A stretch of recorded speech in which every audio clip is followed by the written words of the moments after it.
Yo, how is everybody doing? How we doing, folks? I'm here. We're live. We're doing this. Obi-Wan was the first one in here. He can't wait. Well, your wait is over. Let's open the game. Snake Gaming says hello. Can't wait. Hey, Snake Gaming, good to see you as usual. So, I did do my homework for this, so I am prepared for this. So I'm gonna tell you guys how it's gonna go down. And Andrew's in the house. How's it going, Andrew? Is this your first time in the live stream? If it is, welcome. If it's not, welcome anyways. Cruz is in here. We got a moderator, so everybody be on your best behavior because Cruz is in the chat room. He will be moderating the chat. And Snake Gaming, can we talk on Discord? You know what? Since I'm gonna be showing you guys tactics, right? I'm not really gonna. Here, let me load up the file. I got two files here. This one's ready, and this one's the one we're gonna work on together. Okay, so right off the bat, here, let me just read Cruz's. Finally, free time. What's up? Wait, yeah, I haven't seen you in a while, Cruz.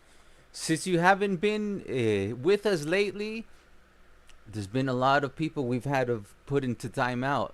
I'm just kidding. We just had a little hiccups here and there, but it's good to have a moderator in the chat.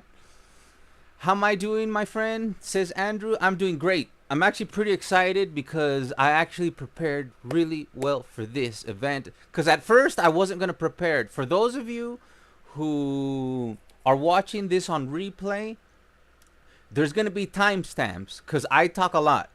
And I'm about to talk a little bit. So I'm gonna let the audience know what we're going to do today because I do have a strategy. There's going to be 3 phases to this stream. Number 1, I'm going to load my Hansi Flick tactics that I got it. I set it all up. I did the individual instructions. I'm going to show you guys real quick my version of it, right? So this is going to be for the people who blindly trust me. So I'm going to show you how I set my Hansi Flick tactics. I'm going to show you how I set all 4 levels up. So if we go into team management, I not only have a base for this, I have an ultra defensive, I have a defensive, I have an attacking, and I have an ultra attacking. So I did set all of them up with their own custom formation, their own custom tactics, their own custom instructions. So we're gonna go over that real quick. This is just for the people that are gonna be tuning into the stream on replay.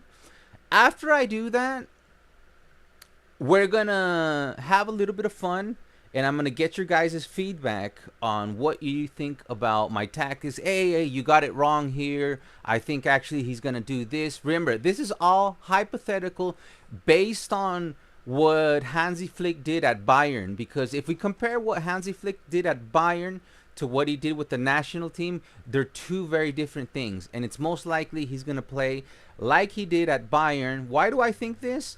Because Xavi actually started using the, what is this formation called? It's the 4-2-3-1.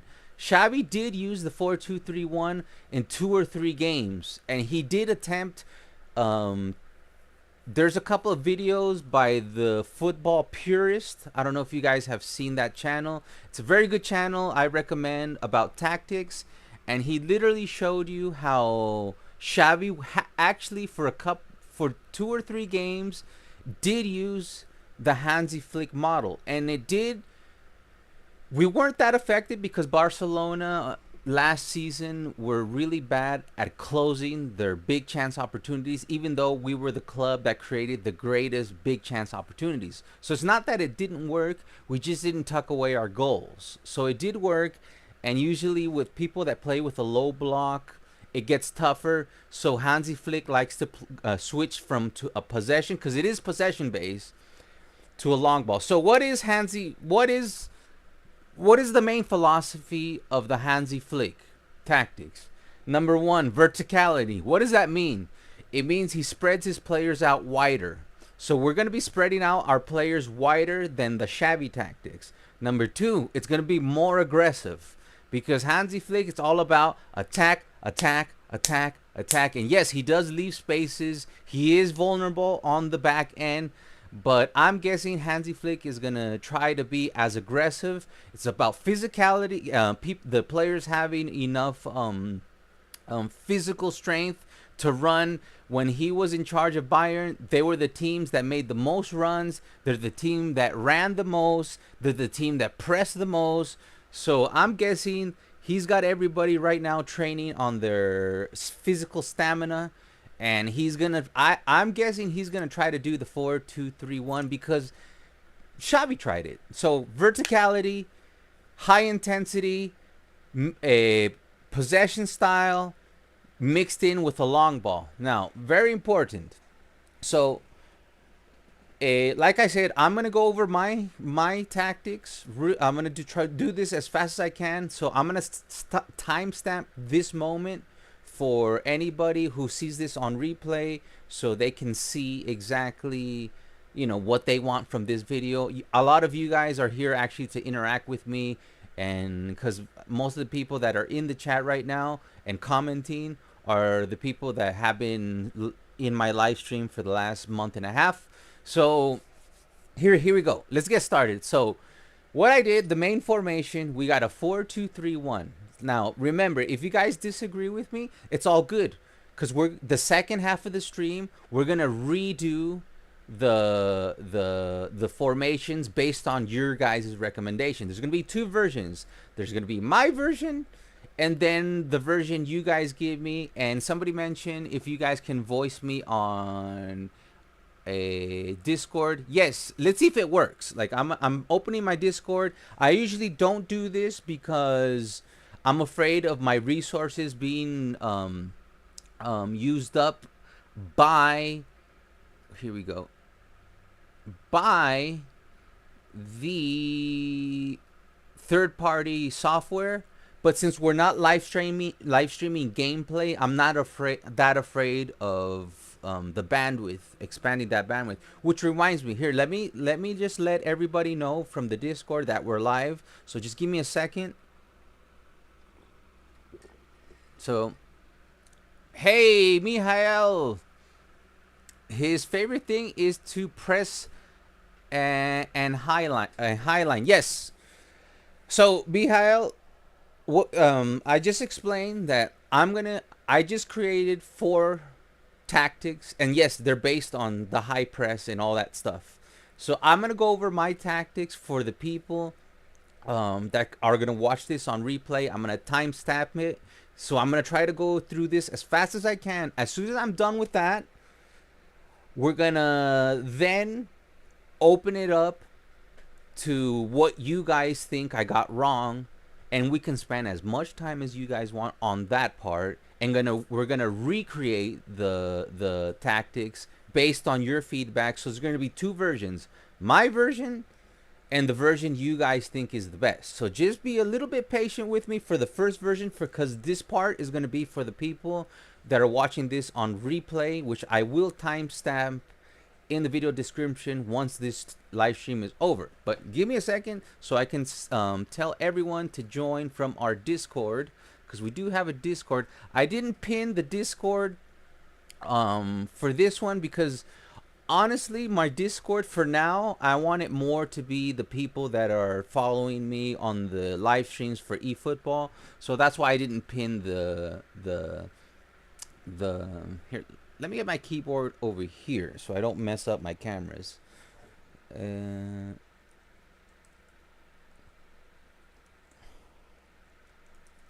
We are live with Hansi Flick Tactics.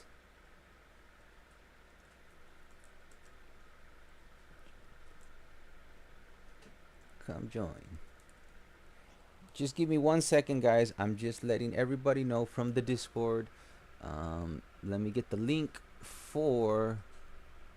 So I do have my Discord open. I usually do not have it open. second here, my friends. I promise you, I am about to get right into this as quick as possible. Um, hold on. We're almost there. We're almost there. Give me 1 second. I'm just calling all the people from our Discord to join. And there we go. I have now sent the bat signal, and we are ready to go, my friends. So, just remember, all your feedback, just give me a second. As soon as I go over my version, my idea, I am 100% gonna take everybody's feedback.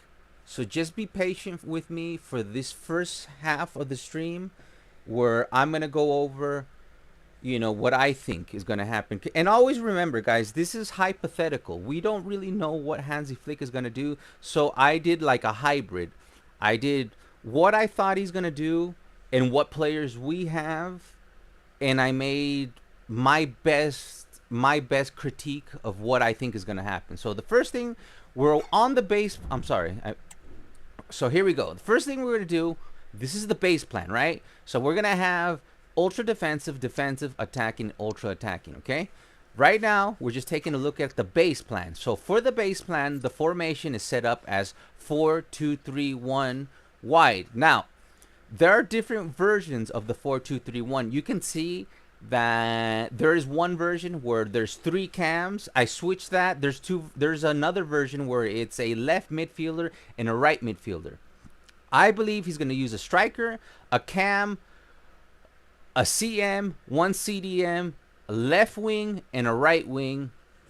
And don't worry if you disagree with me, because on the other levels of tactics, I am going to move it around, because the thing about Hansi Flick, he's not as rigid as Xavi. Like, Xavi's more rigid, like we play this system.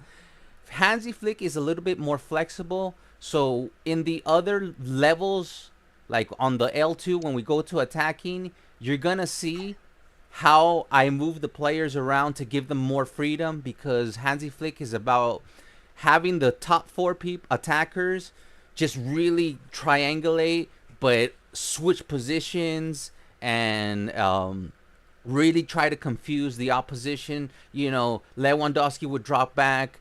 In this case, it's going to be Gundogan would move forward. Lamine Yamal would go in. Whoever's on the left-hand side, whether it's Nico Williams or Rafinha, would go in. They would go out. So this is just the base.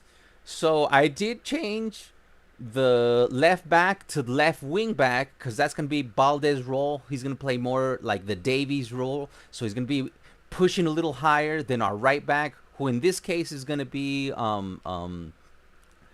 Cancelo. I know there's a lot of rumors, strong rumors. Even Fabrizio Romano is reporting that Barca's going for Frimpong.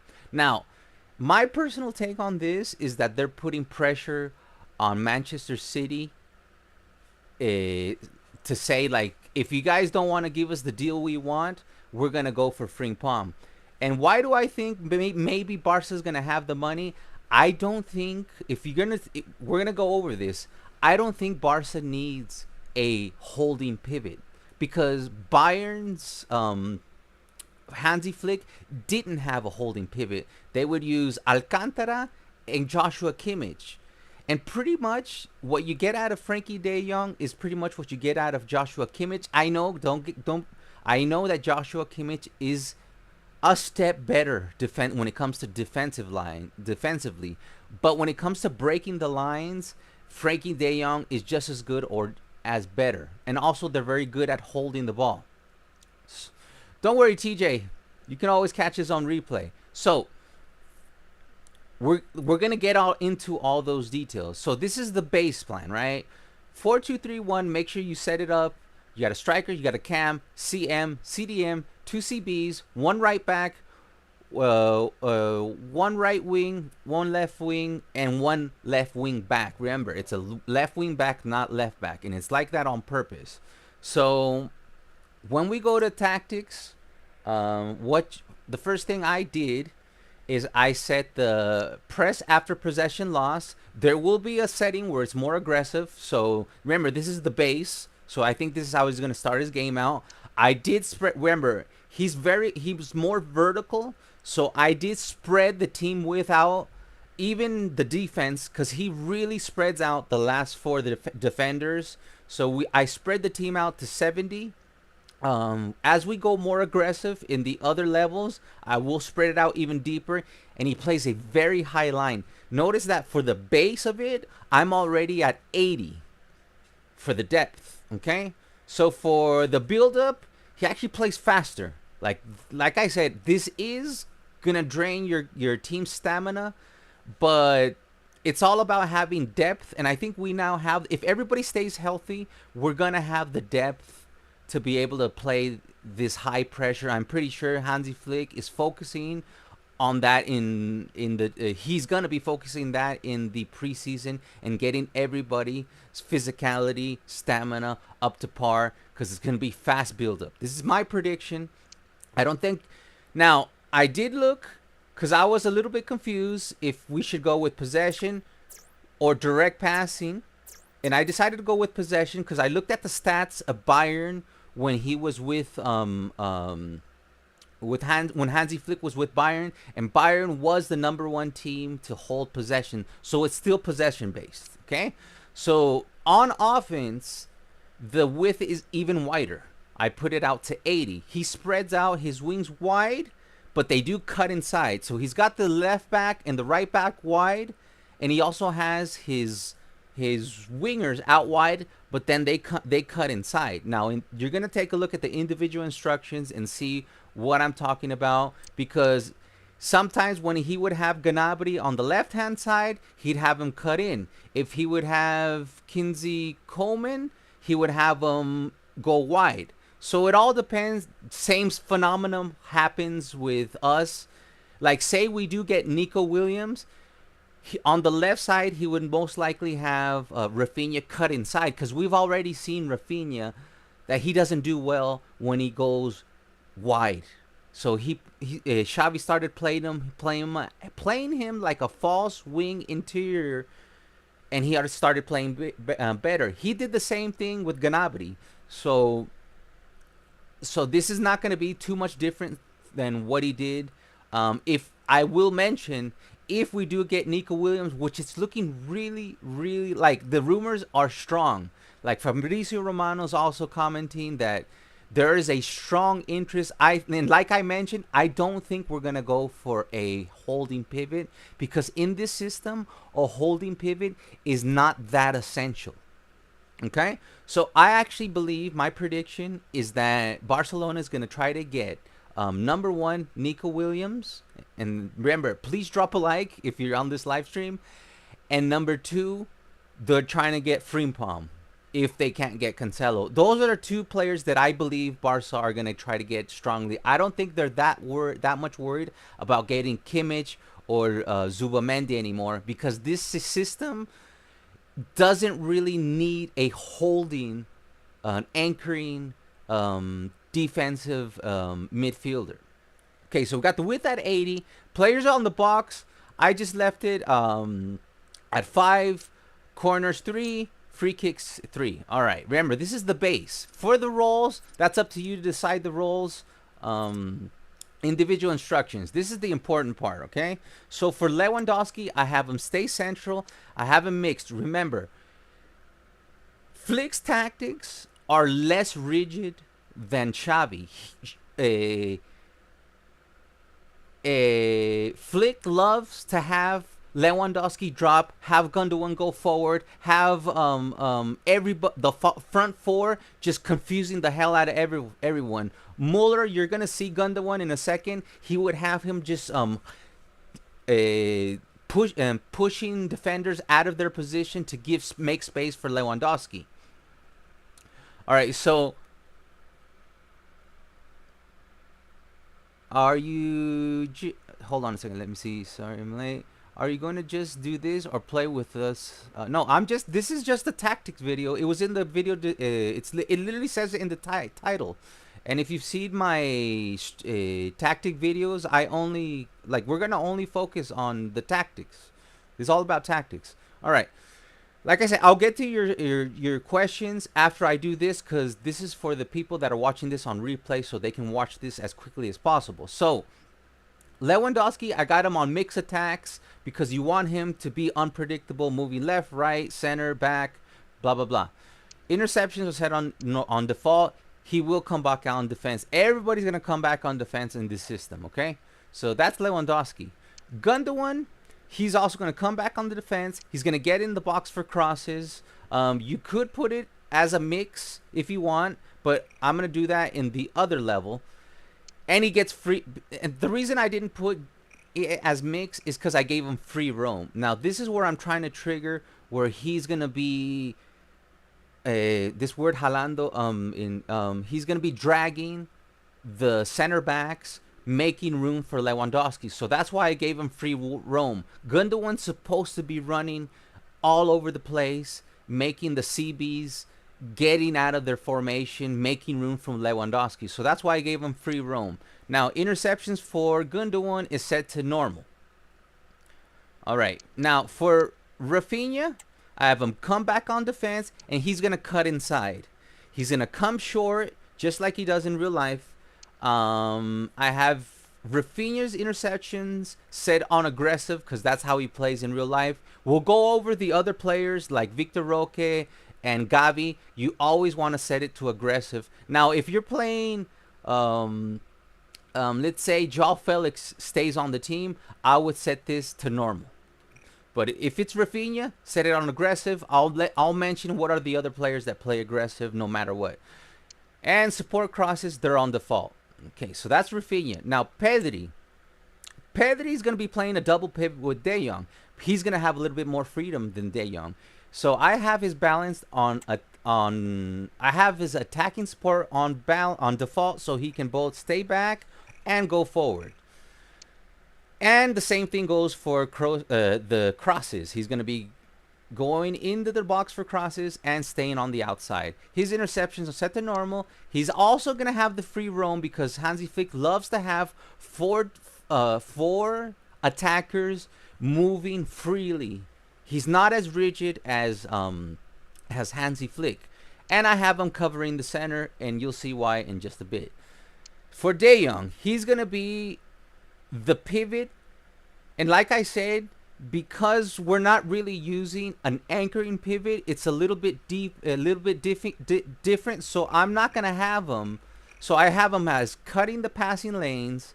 He is set up as CDM. You saw that earlier when we saw formations. So attacking is on balance. Like if it was a whole, like if we were using a pivot, we would put this on stay back while attacking. I am not putting it on staying back by attacking because we're on balanced, and Hansi Flick doesn't really use an anchor. That's why I don't think Barcelona is going to try and sign a pivot, because if they're going to need a pivot, they're going to use Christensen, and I think that's why they just extended Marc Casal's contract to 2028. I think that happened yesterday. I don't think we're going to go for a pivot. I think we're going to go for Nico Williams, and if Cancelo deal doesn't work out, we're going to go for Frimpong. I think that's real. Interceptions for De Jong are set to normal. Hold on. Yeah, so remember, this is balanced because he's not really a holding pivot. Interceptions are set to default. He is a deep line playmaker, and he will cover the center. Now, let's go to Lamine Yamal. He's going to come back on defense. He's also going to have the free roam. Remember, I just mentioned this over and over, that Hansi Flick loves his four attackers to be causing chaos. So I'm giving them free roam so the team is unpredictable up top. He's also going to come short for passes because he's very good at one-on-ones. And everybody who's got good on one-on-ones, you want them to come short, receive the ball, and then they do their thing. Okay, so the support crosses, sometimes Lamine, he's a roaming flank, so sometimes he's on the outside. You've seen him do the passes. He's very good at crossing. Sometimes he goes inside himself, so I put this on default. Interceptions are set to default. Now, for Joao Cancelo, he also is going to be joining the attack. Okay? His interceptions are set to normal, but you can set it on conservative if you want. I'm going to set it on normal. He's going to invert because Lamine Yamal mostly stays wide, and I know I put him on free roam, but Hansi Flick did have Davies play more of an overlapping role, and on the other side, he would have Pavard either stay back or invert. Okay? So in this, well, Pavard would not really invert, but if we do keep Cancelo, this is his strength. So this is what I think he would do. He would have Cancelo invert. And remember, I'm not ignoring your guys' chats. We're going to get to that. This part of the stream is just for the people that are watching this on replay so they can set up their tactics. As soon as I'm done with this part of the stream, I'm going to go over your questions, and then we're going to do we're going to redo the formation based on your feedback. So there's going to be two versions. So I'm not ignoring your guys' chats. I'm going to get to your chats as soon as I'm done with this, okay? So he's going to be inverting because that's most likely. Now, if we get Jeremy Frimpong, you're going to want that as an overlap. Okay, so if we do get if you're playing with Jeremy Frimpong, I already have him since season 2, because like I said, I know that Barca has been wanting him since 2 years ago, and he's the #1 target on Barca's list. So if you have Jeremy Frimpong, set this to overlap. If you have this on Cancelo, if we keep Cancelo, make it inverted. Okay, now for the defensive position, we have them stick to the position. Now for the both center backs, it stays the same, okay? Everything's on default. If I get this wrong, you guys let me know later and we'll fix it later. Ter Stegen actually have this wrong. He's going to still be comes out for crosses. So you want to set that to comes out for crosses, and he's a sweeper keeper, okay? Now, last person on the base formation, we have Balde.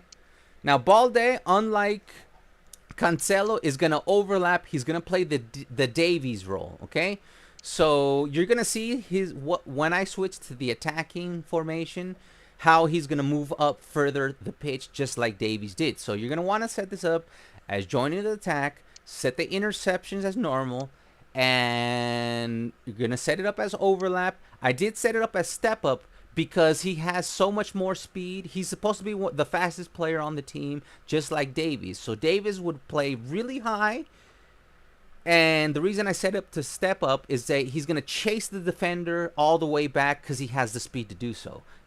That's why I did not give that to Cancelo. Okay, so that is the basic plan. Hold on. Continue editing. So, but actually I do want to say that, because I had corrected Ter Stegen. Now, that is the base plan. Now, just real quickly, talking about the starters. I know some of you will think, Pedri's probably going to play where Gundogan's going to play. And guys, trust me, it is way more likely that Pedri is going to play right there alongside De Jong in a double pivot. Or it's going to be Gavi. Right here, most likely, most starts, it's going to be Gundogan. Why? Because this is how he did it in Bayern, in Dortmund. The Gundogan strongest position is the cam, so that's why I put Gundogan. Why? Because he's really good at one-touch play. Gundogan's all about one-touch play. Plus, he's getting older and he can't really cover the box-to-box like Pedri can. Now, Pedri, on the other hand, is very good at retaining the ball. He makes less mistakes with his passing. And if you see videos about the football purist, he also agrees with me, where he believes Pedri's going to be playing a more defensive role with freedom. He's going to be pushing forward, but he's going to be playing alongside the double pivot. Now, I could be wrong, but I don't know what happened there. Hold on. I don't know what happened to my webcam. I see what happened. Sorry about that. My webcam gave me a notification and it screwed everything. So, in this position where Pedri's at, I would play either Gundogan could play there, Gavi could play there, and I would switch them. You could put Pedri up here. You don't need to change their individual instructions. You could put Pedri up there. You could even put make an argument to play Gavi. You can make an argument to put Ferran Torres right behind Lewandowski. And what I think what he's actually going to do, number one option for this position, we're talking about Gundogan. It's going to be Gundogan. The second option is going to be Fermin Lopez right here. So that's going to be the second option. And for Fermin Lopez, if you do put Fermin Lopez into this position, just make sure you go into the individual instructions, and the only thing that you need to change is his interceptions to aggressive. Okay, so if it's Gundogan, it's normal. If it's Fermin Lopez, it's aggressive. That's the only thing you need to change. Now, the number one option is going to be Gundogan, guys, and I did my research as this. I believe this is going to happen. You guys might think it's Pedri, but we'll see. And in the second half of the stream, I will give you guys the benefit of the doubt of doing this however you want. I'm just giving you, based on the research I made, it's most likely going to be Gundogan, because we're putting together a team assuming everybody's healthy and everybody's playing to their biggest strength. So it's going to be Gundogan, option number one. It's going to be Fermin Lopez, option number two, and it's going to be Pedri, option number three. Now, for the position where Pedri's at, option number one is going to be Pedri. Option number two is going to be Gundogan. And option number one, Pedri. Option number two is going to be Gavi. And option number three is going to be Gundogan. All right. Now, for De Jong, option number one is going to be De Jong. Option number two is going to be Christensen. Now, you're going to see something's going to change. Now, let's say we do start with Christensen, right?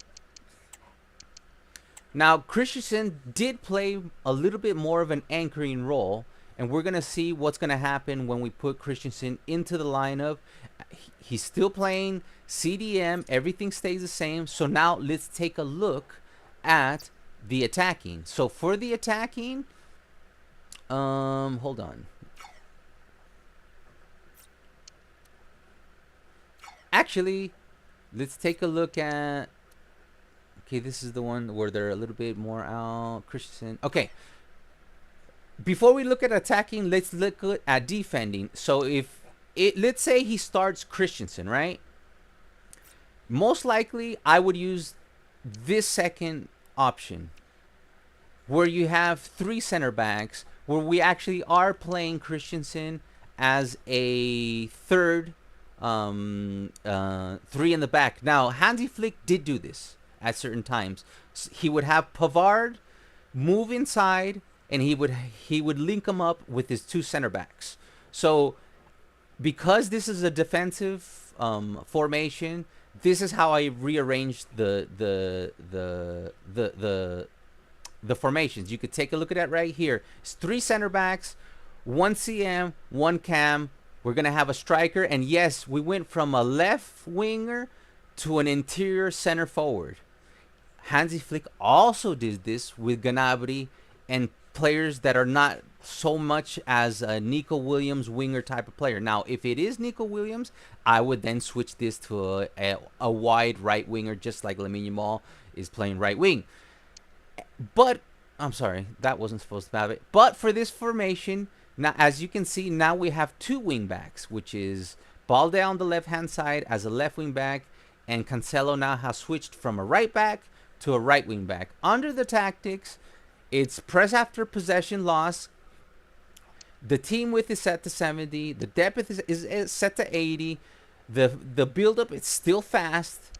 It's still possession. The width is 80. Players on the box, 5-3-3. Okay? Individual instructions. Let's see here.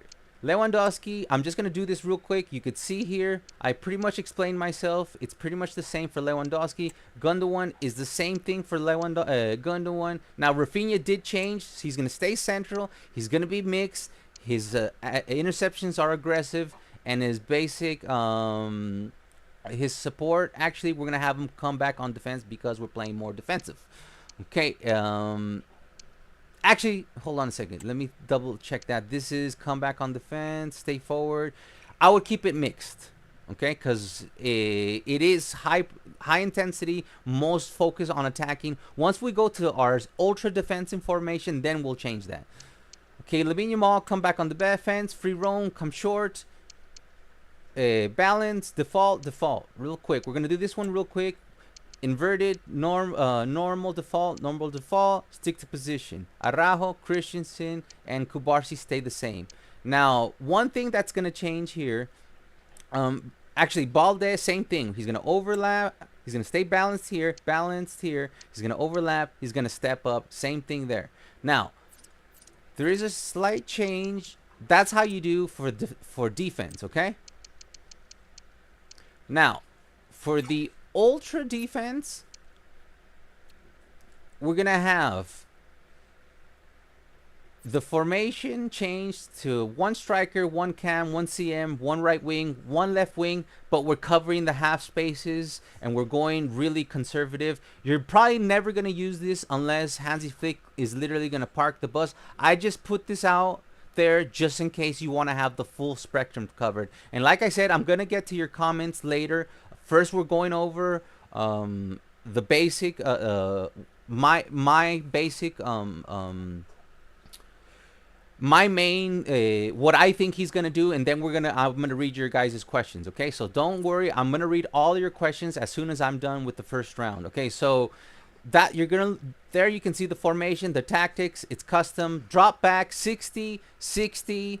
We're being more conservative. Now we're switching to a slow build up. This is just in case it's the last 5 minutes, 4 minutes of the game, and you're trying to protect the 1-goal lead. You want to switch to ultra defensive. It's going to possession. The width goes to 70. Players in the box switches to 3. The corners are 2. Free kicks are 2. On the individual instructions, we're going to do this real quick. We got staying back, no longer attacking. Remember, this is ultra conservative just because it's only for in case there's 2 minutes, 5 minutes left in the game. You have only a 1-goal lead. The AI is going nuts on you, and you're trying to protect the 1-goal lead. You're just going ultra defensive. Got the overlap, stick to position instead of stepping up. Kubarsi, everybody here's default. Default. Cancelo, stay back on attacking. He is normal, inverted, stick to position. Now Pedri, he's going to be stay back while attacking, balance, default, cover the center, default. Now Rafinha, come back on defense, cut inside, come short. Aggressive as usual. Remember this, if it's another player, don't put it on aggressive. And then he also had support crosses on default. Gundogan, he has come back on defense, balance, stick to position. He no longer has the freedom because this is the ultra defensive, normal interceptions. Lamine Yamal, come back on defense, cut inside, come short. Balanced here, default there. Lewandowski, stay central, mix, interceptions normal, come back on defense. Now under the, let's see, we already went over the tactics. We went over that. Okay, so now we've just covered the base. We've covered defensive. We covered ultra defensive. Now, attacking. So what's the difference between this version of the balance and the attacking version? Okay. Here's where you want to make sure, if you're using Paul Kubarsi, make sure, because this is the original Paul Kubarsi I made. So if you take a look at his passing, let's see if we can look at his long passing. His long pass is only 67. Make sure you upgrade Paul Kubarsi's passing because he is one of our best long passers, like PK used to do. Because there is a secondary option that Flick does, is that he does bypass the entire midfield, and he just does a long pass to either Gundogan, Rafinha, Lamal, or Lewandowski. So you want Paul Kubarsi's stats to be the updated version. You can find it on my channel. Just look up Paul Kubarsi, and you will see Paul Kubarsi updated plus 10, and there you will have the correct stats that you need for Paul Kubarsi to do what Hansi Flick used to do. I forget who was the CB that used to do this, but he would play the long ball. So what changes? Since, remember, this is the base, this is attack. You see how nothing changed? That's because what does change is under tactics. We have press after possession loss, 70 width, 80 depth, but long ball. It switches to long ball because he does do this. Hansi Flick does like when something's not working, he likes to switch from fast build up to long ball. And that's why under attacking, I have activated the long ball. So what you want to do here in this scenario is you want to give Paul Kubarsi the ball, and you want to bypass your midfield, and you want to try to either pass the ball to your wingers that are going to be making the run, your left backs, or you're going to try to be getting the inverted Rafinha or the out wide free roaming Lamine Yamal. You're trying to play the long ball. He does do this. You can look it up. It is part of Hansi Flick's tactics. He mainly plays high press, high line, high attacking, but he does like to bypass the entire midfield and have people like De Jong, Kimmich, that are really good long ball passers, bypass the entire, even the CBs. I believe it was Alaba. I'm not sure on this one, but he would use his best passer on defense, in this case, Paul Kubarsi. And we saw during the season that Paul Kubarsi was a total G in bypassing the midfield and making passes directly to Lewandowski or Rafinha or Lamine Yamal. So that's why you want to activate that long ball. It stays on possession. Width stays at 80. Players in the box. It's at 5-3-3. Okay? Individual instructions. It pretty much all stays the same. I'm not even going to mention it. You guys can put this on slow if you want to see it. But I do want to show, just in case something does change. There you can see Gundogan. Here's Rafinha's individual instructions. Remember, if I'm going too fast, YouTube has the ability, if you're watching this on replay, to put the game on slow. And then you can see, set it up yourself. Now, Christensen, this one changes. So make sure you change this, because he is now playing more of a little bit of a pivot. And here we got Pedri. You can see there his individual instructions. And you got Balde. There's his individual instructions. Paul Kubarsi. Remember, he's going to be playing the long ball. You want to get it to Kubarsi. Araujo's not that good at the long ball. So you want to be, when you do switch to this attacking formation, you want to make sure it's Paul Kubarsi making the long passes. He's your guy for that. Make sure you use the updated version. So these two stay the same. We're taking a look at Cancelo. Okay. And Ter Stegen, always make sure he comes out for crosses. I just forgot to do this. This one, sweeper keeper. Okay, now the last one, and then we're going to get into your guys' comments and your suggestions. All right, ultra attacking. Now, for this one, the formation, you can take a look at it right there. Under the tactics, this changes. We go to constant pressure. The team width is 75. The depth is now 85. We're even higher up the line. Fast build up. Possession style. Width is even wider at 85. Players in the box is 5. You can increase this if you want. 3 and 3. The individual instructions. Let's do this real quick. So remember, you got Ter Stegen coming for crossing, sweeper keeper. Now let's go through Lewandowski. There you can see it real quick. If it's too fast for you, remember you can always slow down YouTube on the replay. Here you can see the individual instructions for Gundogan. All right. Here's Pedri. Here's Christensen. And you got Araujo's individual instructions, exactly the same to Paul Kubarsi. Now, here's Rafinha. Now, every single time you notice I have Rafinha cut inside. Now, you can play with this. Hansi Flick likes his wingers to cut inside and have his wing backs overlap. So you could, even if you have, what do you call him, Nico Williams, you're going to want to maybe, let's say you have Nico Williams, maybe have it on balance or free roam. if it's Nico Williams. Just like, but for now, since it's Rafinha, I have it on cut inside because that's what he did with players that were better as an interior forward. He'd have them come inside. He'd have Davies overlap, as you can see there. So let me just get to Lamine Yamal.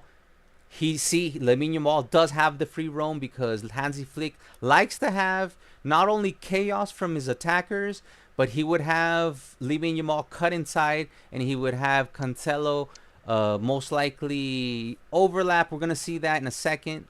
So Lamine Yamal, here you can see his individual instructions. Hope I didn't miss anybody. Here's Christensen's. Here's Pedri's. I'm pretty sure I already showed Gundogan's, right? If not, I'll double check it. Here's Gundogan. Alright. Now, Balde, sorry guys, I have a bad memory if I'm repeating myself here. Here's Balde's individual instructions. Kubarsi and Araujo stay the same. Now, Cancelo. Okay. I would actually switch this one to mixed. Because we had him inverting in all the other ones. But like I said, Lamine Yamal, it has free roam, so he's going to be cutting inside. He's going to be hanging out on the wing. He's going to go forward. He's going to come back. So you want Cancelo to have it mixed so he can either overlap if Lamine Yamal is cutting inside, or he can invert if Lamine Yamal is staying wide. And there you can see stick to position. Okay, so that's it, guys. Those are the tactics that I came up with. Now, we are now free. I'm gonna read all your chats, and we are now gonna switch over to. We're gonna save this. This is just my best critique. Now we're gonna make this more interactive. So this is my Hansi Flick master. Now I'm gonna load up Hansi Flick temp.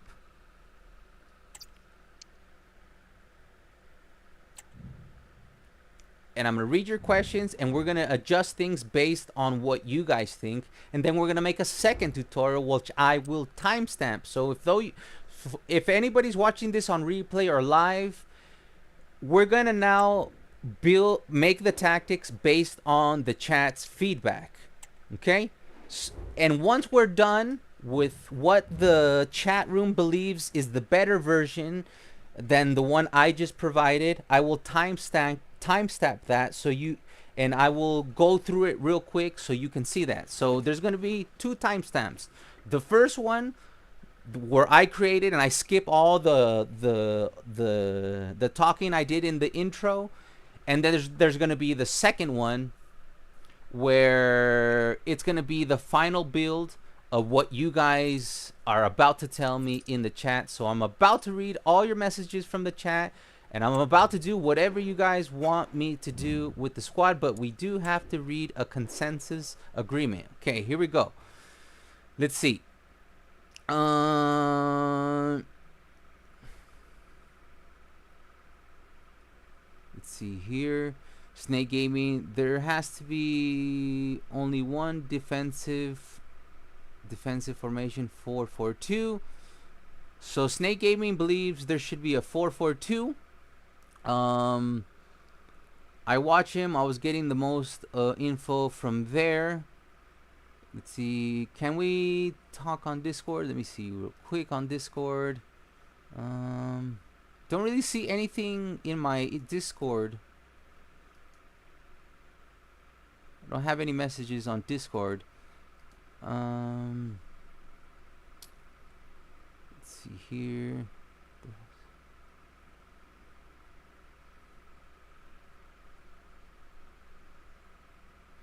How did I can't see it anymore. All right, looks good. His favorite thing is to pressure. I already read that. We have the perfect players for his system. Yes, we do have the players to do what he was doing at Bayern. We just need them to. Hola todos, says Modernist Gaming. Hey, Modernist Gaming. Hansi Flick just needs to make sure that the dude that our dudes, our Barca squad, get their stamina up, because they're gonna have to run. Like I saw the stats, the gap between Bayern the amount Bayern runs in the rest of the league was like right here. Then Bayern was like way up here. So he's gonna make the team run. In order for this system to work, everybody's gonna have to run. Hey Snake, sorry I'm late, says TJ. I already answered that one. I'm pretty sure Flick will play Pedri as the number 10. I'm pretty sure you're wrong, but I'm pretty sure you're wrong, man. Like, because we would be playing to Gundogan's weaknesses. We already tried Gundogan laying deep. He doesn't do a bad job, but he doesn't do the great job. But like, if like I suggest you watch the football purist and Google the football purist, and his last 3 videos are about Barcelona tactics, and he's one of the most in-depth tactical analysis channel, and he gives his reason why he thinks Pedri will not be playing as the number 10, and I actually think he's right. Doesn't mean that I think Pedri will not be playing the number 10. I think he will play Pedri as a number 10 every now and then. But you're going to see, guys, it's going to be Gundogan. Why? Pedri excels at his best playing as a free-roaming second pivot. He will still have the ability to move forward, and he will be able to he won't have to worry to be the one defensive dude, because that's De Jong's job. I would put some money on that. You're gonna see Pedri play right there, or he's gonna switch with De Jong. These two will be switching, and it's gonna be Gundogan behind Lewandowski. Watching two. All right, thank you, Cruz, for that watching of the ads. Hey, Mr. Sam, saw you're late. No worries, man. You could always watch it on replay if you missed anything, or you're gonna try to use this for your FC 24 career mode. Flick will play Gavi, the number 10. He said it himself. Okay, like I said, I thought Gavi would be option. I said it would be Gundogan, Pedri. I actually said it would be Gundogan, Fermin Lopez, Pedri, and then Gavi, because Gavi's really excels right there. But the suggestion is that Gavi's going to play the number 10. Oh, I messed that. Sorry, guys. Kubarsi's there. So, let's say he does that, guys. Let's say he does it. Because I said I'm going to do what you guys said. Let's say Gavi plays there. In the individual instructions, all you would need to really change is he's still going to come back on defense. He's going to be getting into the box for crosses, because he does try to go for goal. But I would switch this to balance, because he just so he reacts better to a counterattack. He will still be free roaming, because behind Lewandowski, he really loves Muller to create chaos. Like, he would be playing, and Gavi's pretty chaotic. So I would keep it on free roam, but you got to change the interceptions to aggressive if it were to be Gavi to play right there.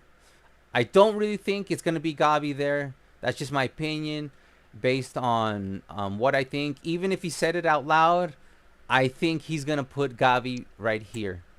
I think Gavi's going to be... The thing is, we have very good midfielders. So you're going to see... Sometimes you're going to see this. Sometimes you're going to see this. Sometimes you're going to see this.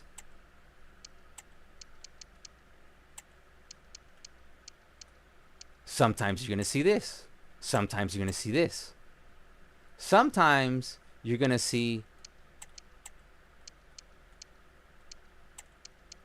this. Because all these players are good at doing that. Sometimes you're going to see this. Sometimes you're going to see this. And at other times, you will see this. So you guys can set it up however you want. At any next season, you will see a combination of what I just showed you. That will happen, because all of those players have the profile and ability to play all those three. The only one I would say you will most likely not see De Jong move up forward. I don't think we're gonna see De Jong there. That's the least likely scenario. Now, the effort you put in these tactics is insane. Thank you, Cruz. Thank you, Cruz. Because I did watch a bunch of videos on Hansi Flick, and I'm not just talking out my butt.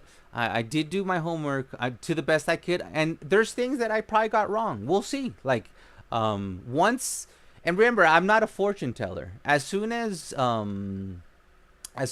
the the season starts, we'll see what he does. Maybe he decides to go with the 4-3-3 hybrid.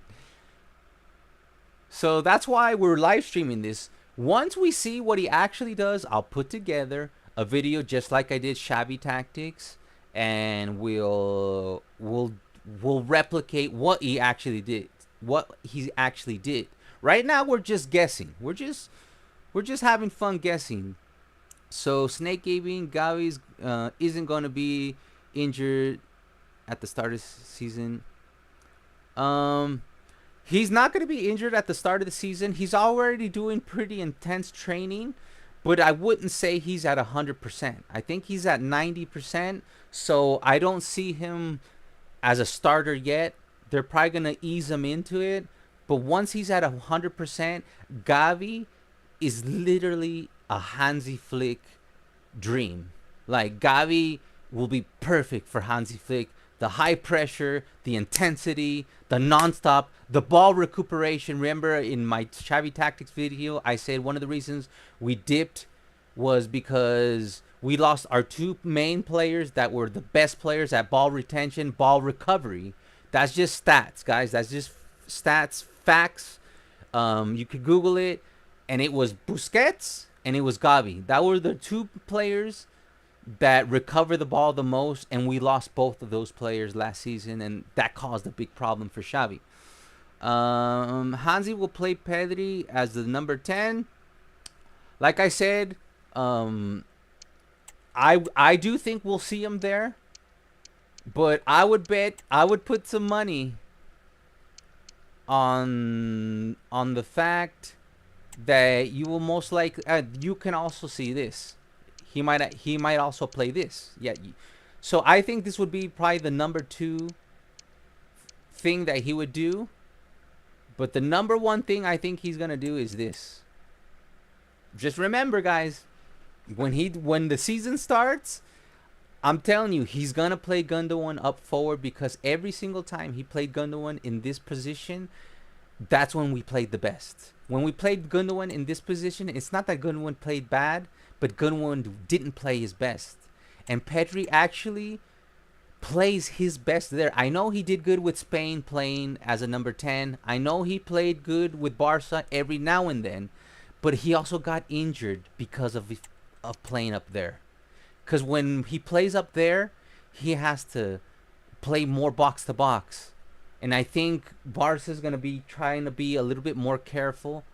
And actually, like I said, watch the Football Purist video, and he'll explain to you why Pedri plays the best right there.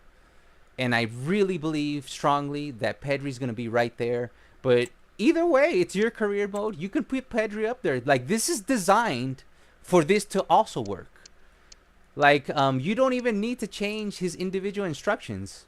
It stays the same. Come back on defense, balance, free roam. I would switch his. Remember, this is only if it's Gavi and Rafinha. Now that I'm touching on that, guys, whether it's Rafinha, whether it's Ferran Torres, Fermin Lopez, could be Sergi Roberto, 100% Gavi, or Victor Roque, no matter where you put them, set their interceptions to aggressive. Okay?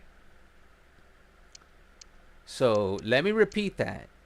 Out of all the tactics you just saw, make sure that no matter what you do, even if you switch to this other attacking formation, if you're playing Rafinha, if you are playing, playing, this would switch here like that. If you're playing, I'm sorry, actually this would be that. If you're playing Rafinha, if you are playing Ferran Torres, hold on, I gotta if you're playing Ferran Torres, Fermin Lopez, maybe Roberto, 100% Gavi, and Victor Roque, you set their interceptions to aggressive, right? Yo, Obi-Wan, what did I miss? You missed everything. That's okay. You can catch it on the replay. I thought the stream was going to start later. No, man. That's why I tell you guys to hit the notification button on the event. But that's okay. You'll catch it on the replay. You can catch it on the replay.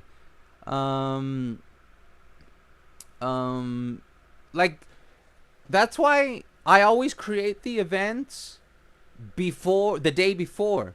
So always go into the live section of my YouTube page and you will see the event. And you know what? I'll start posting it the day before. I'm going to start posting it the day before on my comments section, the community section. And I'm going to, so check that on the daily to see. I'm going to start putting it out on the daily.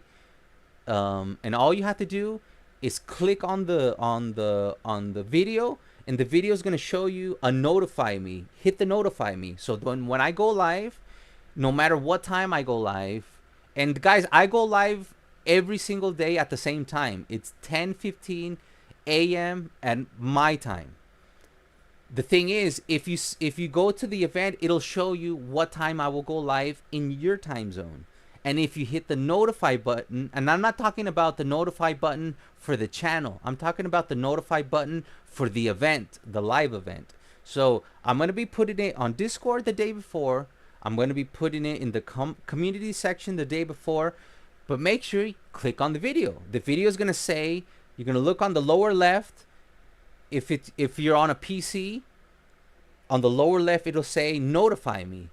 So it doesn't mean you've turned on notifications for everything on my channel. It means you just turned on notification for that live stream. Or if you're on the mobile phone, you go under the community section, you'll see that it'll say that, hey guys, I'm going to go live tomorrow. Here's the event. Automatically, if you click, it'll show the notify button. Or if you click on the thumbnail, it'll show you the notify button. So that's how you make sure you catch these live streams. Brew, my Xbox ain't freaking working. I'm sorry about that, Obi-Wan. I'm very sorry about that. That sucks. My Xbox, I never had luck with Xbox. Yeah, I don't know. That's why I'm on the PS5. Too many of my Xbox have not worked out for me. Bro looks like he's a chill dude in Sandy Shores. Thank you. Here, let me put on my glasses. Should have put on my glasses since the beginning. There we go. Stawinski. GG's. Thank you for joining the stream. I bet a lot of you are seeing me for the first time because this has to do with EAFC 24. It works now. Cool. Usually Snake Gaming. I have a crazy idea. Why don't you try Cancelo as the CDM role? He will be seated on the stay back. So let's see what. So Snake Gaming says that we should put Cancelo here at the CDM role. I'm guessing we would put Koundé out here, right? So I have a crazy idea. Why don't you try Cancelo at a CDM role?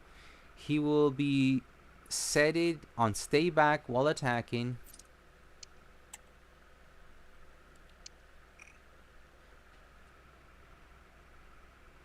And that will be the Kimmich role.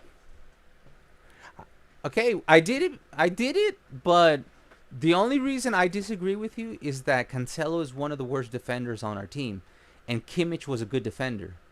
And I don't like the main thing we use Cancelo for was for moving forward, not for staying back. But like I said, I'll do what you guys want. That's just a suggestion. He could be right. I could be wrong. Can we talk to this? I have no like I'm on my Discord is up. I have received no chats to Discord. So if anybody wants to say something to me on Discord, my Discord is open. Hold on.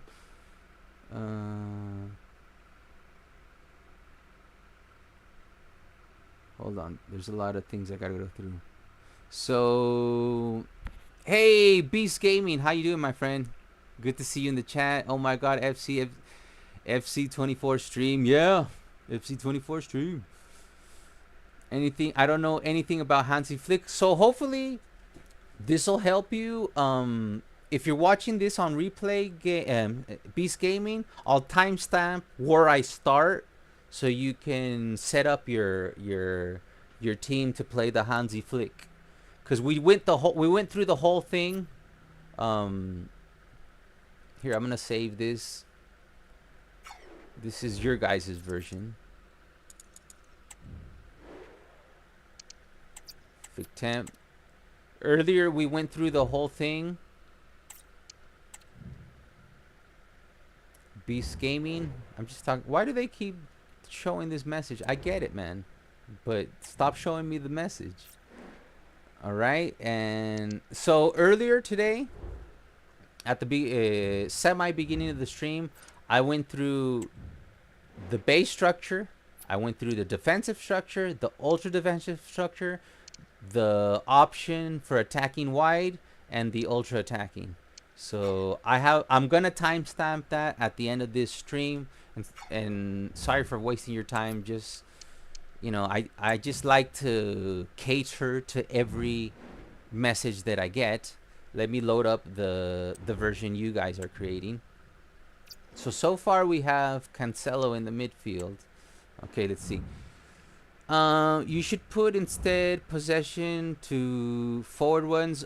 Snake Gaming, are you talking? Forward runs, okay. So Snake Gaming is saying, the thing is, I'm gonna do this because this is you guys are the guys who own this part of the stream, but I will just give you my rebuttal, but I'm gonna do what you say anyway. So he is suggesting that over here,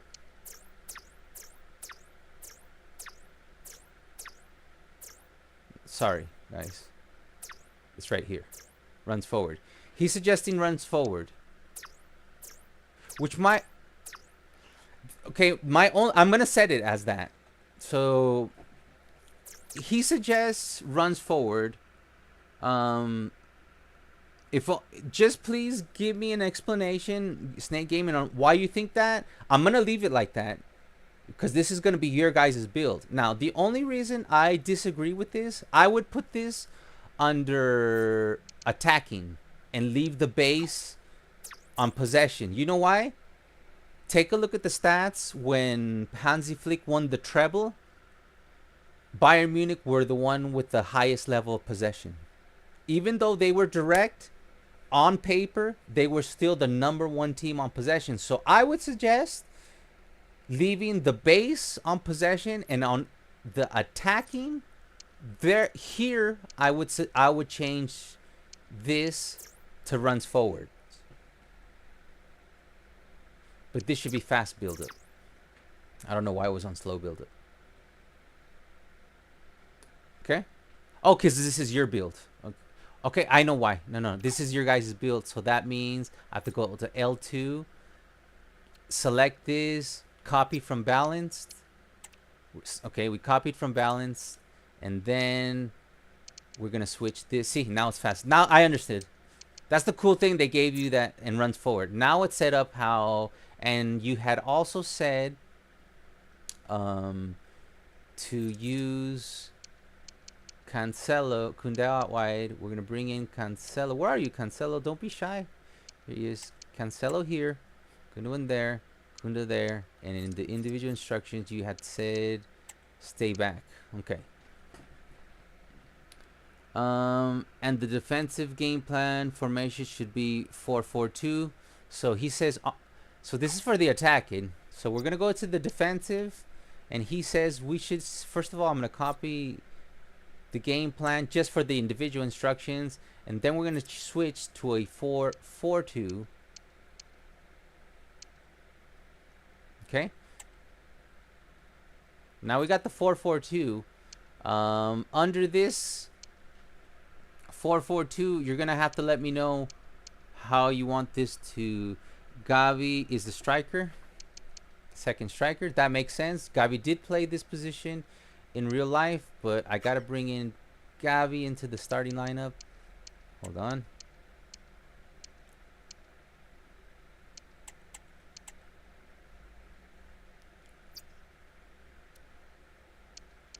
That means Gavi would go over here. Gavi go on the striker role. Gavi must be on cam because he's aggressive. So we're gonna have to move him down.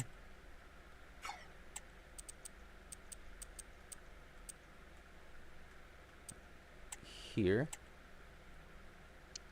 Lewandowski would be here.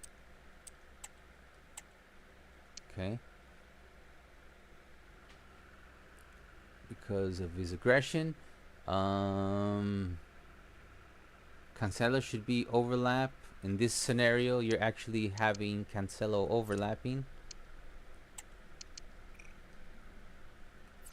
This is for the Snake Gaming's defensive. Yamal should be balanced instead of free roam. Hold on.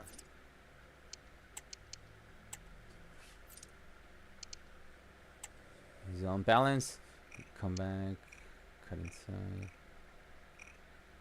He said balanced. Run support. Come short. Okay. Gavi, as I said, interceptor should always be aggressive. I think Torres I think Torres needs to go.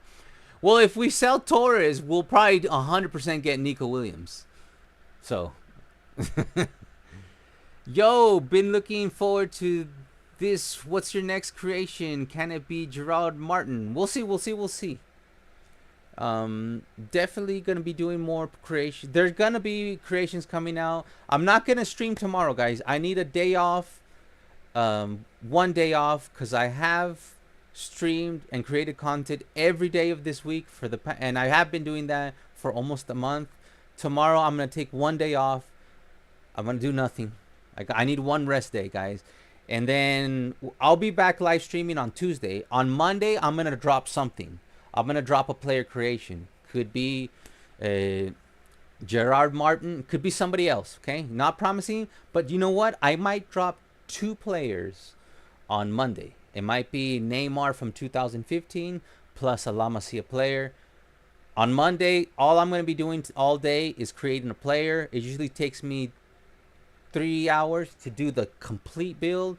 So maybe I can do 6 hours of player creation so I get 2 done, and then I can keep also working on the career mode because I have been working on the career mode little by little.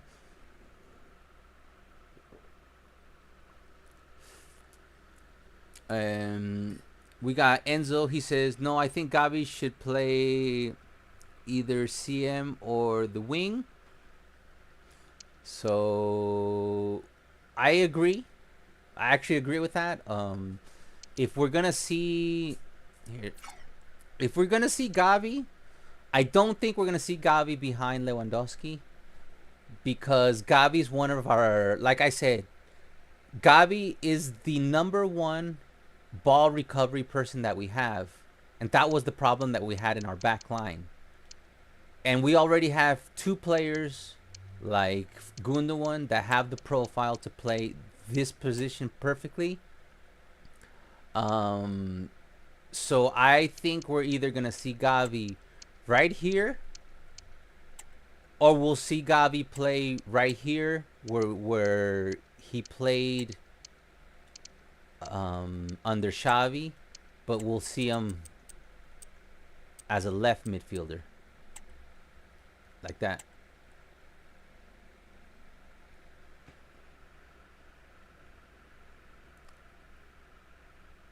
Yeah, this order is good, but where do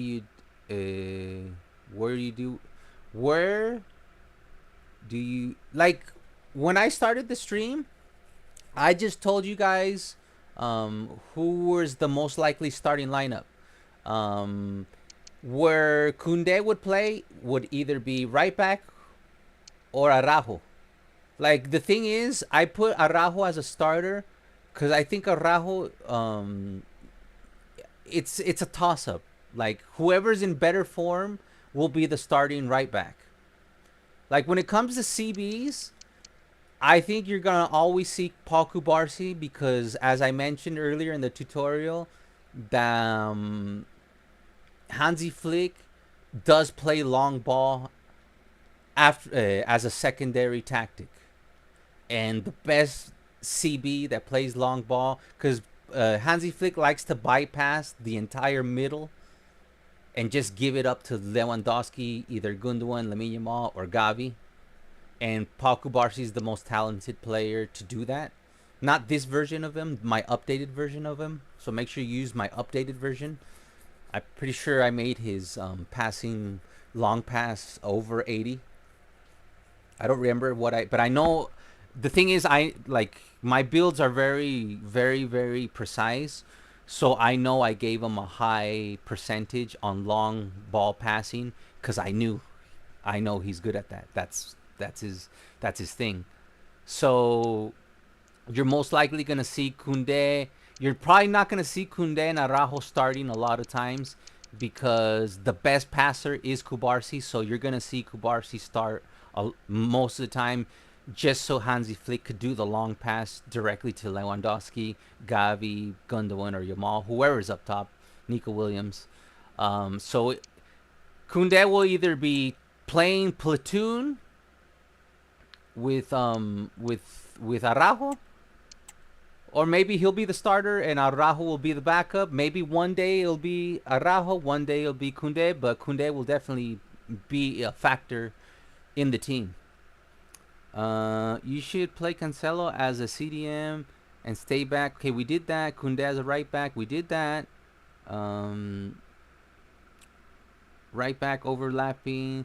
On the right back overlapping because Hansi played Pavard as a right back. That is true. Similar like Kunde. That is true. If you're using this one, we're on our defensive one. Then we have... I hate how this happens. So you got to be careful, guys. Sometimes the game switches your players to positions they're not supposed to be doing. It's a bug. Like, it's a very annoying bug. So you got to be making sure that everybody's where they're supposed to be. So in this case scenario, yes, you see how he is at right back. If you're playing the defense, this is the defense formation. Kunde would stay as a right back because like Pavard, and he would let's see here, Cancelo as a CDM stay back while attacking. Kunde would on the right back overlap, and we would have Kunde overlap.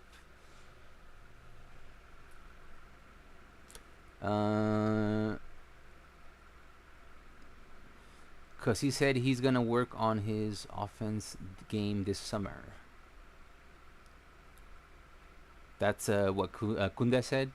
Well, he's gonna need to because Flick's gonna come in, guns blazing, and he's gonna try to just outscore our opponents with high intensity. My best guess. It would be amazing if Xavi Simons joins. Yes, it would be, because Xavi Simons actually presses well. Like he's like Fermin Lopez. They don't stop running. What about Kimmich? The thing is, I don't think Kimmich is going to come. I mentioned this earlier in the stream. I don't think Kimmich is going to come because this tactic, Kimmich and De Jong are pretty much the same player. They pretty much do the same thing. I know Kimmich is a little bit better on defense. But when it comes to passing, breaking the lines, and verticality, Kimmich and De Jong are the same profile. And I think Hansi Flick prefers to just use a double pivot of say either this I would say it's gonna be a double pivot of De Jong and Pedri, and instead of and because this system doesn't require an anchor, like Kimmich didn't anchor when he played the piv. This when in this Hansi Flick formation, Kimmich did not play like in between Araujo and Kubarsi. He didn't do that. He would actually move a little bit forward, just like De Jong. So I don't think Hansi Flick is used to playing without a pivot, without an anchoring. So I believe that he has not made he the priority of Xavi was to get a pivot. I think that has changed. If you check out the news lately, and these are now not just stupid rumors from the Spanish media. This is now Fabrizio Romano. He says the talks for Nico Williams, they're serious. Like I think that's why they signed Mark Casal. He got extended yesterday his contract. This guy right here, and I'll update his stats. He got extended his contract extended until 2028. So I think he's gonna bet on Casado and De Jong to do the Kimmich role. Instead of getting Kimmich, he's gonna go for Nico Williams, and if they cannot get Cancelo, they're gonna get Frimpong. Like it's these. This is from Fabrizio Romano. It's true. They are literally negotiating, trying to get Frimpong and Nico Williams. Like the interest is serious. Like there is a game plan put into motion. Now, when it comes to Frimpong, I think they're trying to put pressure on Manchester City because Manchester City is saying, sure, we'll loan you Cancelo for 1 more year, but there's a mandatory buyback. And that mandatory buyback is probably going to be 30 to 40 million. So if Barca is going to spend 30 to 40 million on the mandatory buyback, they might as well spend that 40 million on Frimpong, which is a better bet for a system, an attacking system like Hansi Flick. Not to say that Cancelo doesn't fit in a Hansi Flick, because Cancelo is known for his attacking more than he is known for his defense. But it is true. Like Fabrizio Romano, one of the greatest reporters when it comes to soccer, he never puts out humo, como dicen en España. They're making a move on Frimpong just in case the Cancelo thing doesn't work out. They're seriously moving things around, and whether it's a bluff, talks are happening, because it could be a bluff to force Manchester City not to have a mandatory buyback clause, or to lower the price on Cancelo, because Barca's gonna be like, oh, you don't want to loan me, you want to loan me Cancelo, but you want to do a mandatory. Okay, then we'll look for somebody else. Hey, let's start contacting Frimpong. So that and the thing is, Manchester City don't want Cancelo. Pep Guardiola doesn't want him, and Barca knows this. So that's what I think is going on. So I would think Frimpong, I have him on my career mode. I think it's a 30% chance we get Frimpong. I think there's a 90% chance we're gonna get Nico Williams, because we don't need a pivot in this system, anchoring pivot. Christensen can do it. Gundogan can do it. Casal can do it. Frankie De Jong could do it. The double pivot with Pedri or Gavi, we have that already. So I really believe that Hansi Flick's number one priority is to get Nico Williams. And I think there's a 90% chance we're gonna see Nico Williams in a Barca jersey at the start of the season.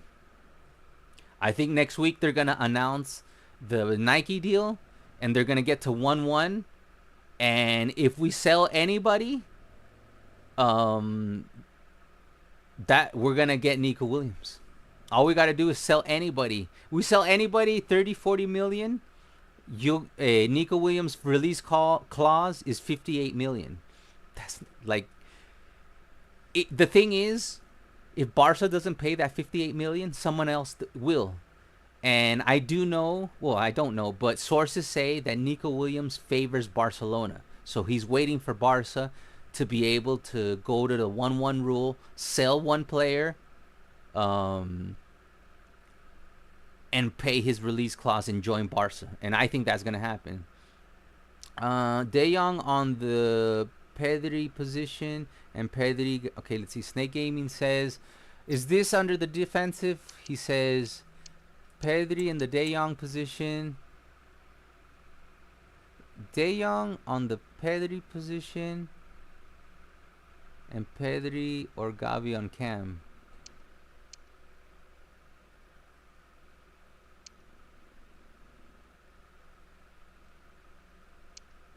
Hold on. You mean De Jong over here, and then you say Gavi here. Either or. I think that's what he's saying. Like I said, all these are interchangeable. Any of this can work. Most likely it would be like that. If we do that.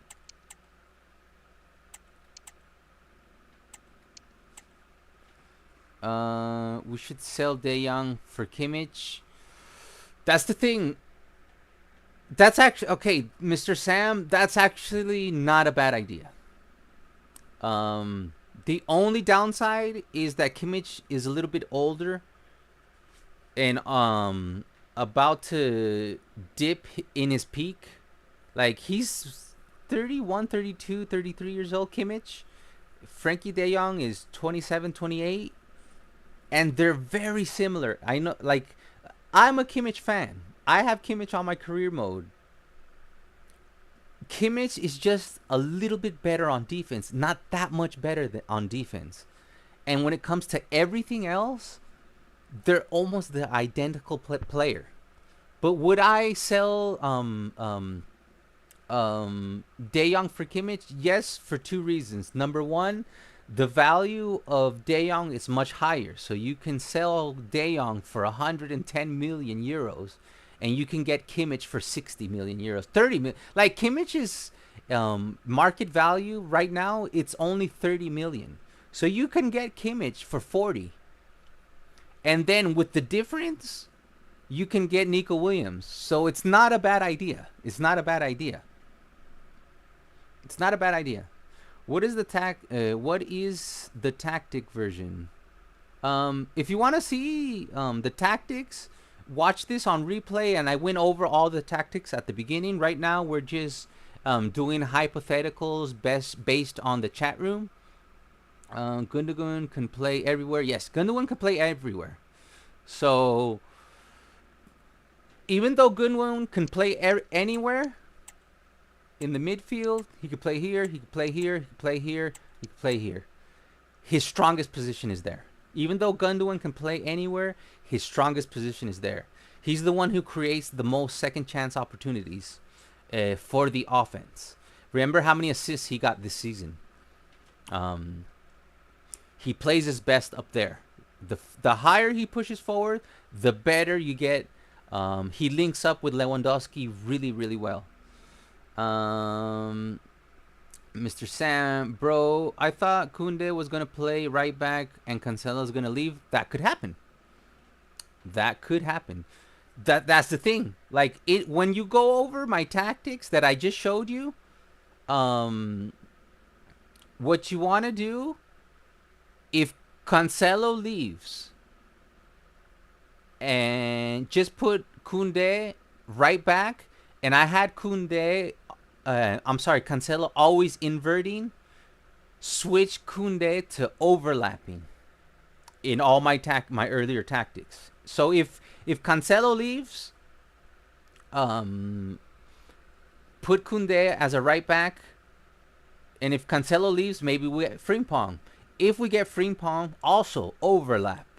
So the only reason I put inverting is because it was Cancelo, and Cancelo inverts. But if we get Frimpong or we play Kunde as the right back, then switch it from inverting to overlapping, because Lamine Yamal has a free roam. And guys, the reason I keep saying free roam instead of cut inside or wide is because it is true. The four attackers, that main attackers, that would be Lewandowski, Gundogan, whether it be Nico Williams, Gavi, Lamine Yamal, Fermin Lopez, Joao Felix, Ferran Torres, or Rafinha, whoever's playing up top, that's this one, this one, this one, and this one. Those four players, they always go, like, Hansi Flick's style is less rigid, like Xavi. Xavi likes to keep people in their position and they have a role to play. So that's why I gave free roaming to all these players, to the top four, because they're supposed to create all this chaos. Like Muller would literally go wide, he would go forward, he would go backward, he would go to the left, and Gnabry and Kingsley Coman would do the same thing. They would go inside, they would go outside. Lewandowski would drop down. So that's what, like, one of the tactics about Flick is to create chaos in the front four, and the way you do that is giving free roaming to the players. What about De Jong box to box like he was under Koeman? Yeah, that's this. Let me save this. We did do that. Hold on. Under my tactics that I shared earlier, guys, if you're earlier, I went over the tactics in detail. So if you want to see that, we're gonna take a look at it right now, but I'm just gonna go look at it really briefly so I can show you the answer to the question that was just asked about De Jong playing box to box. I did do that.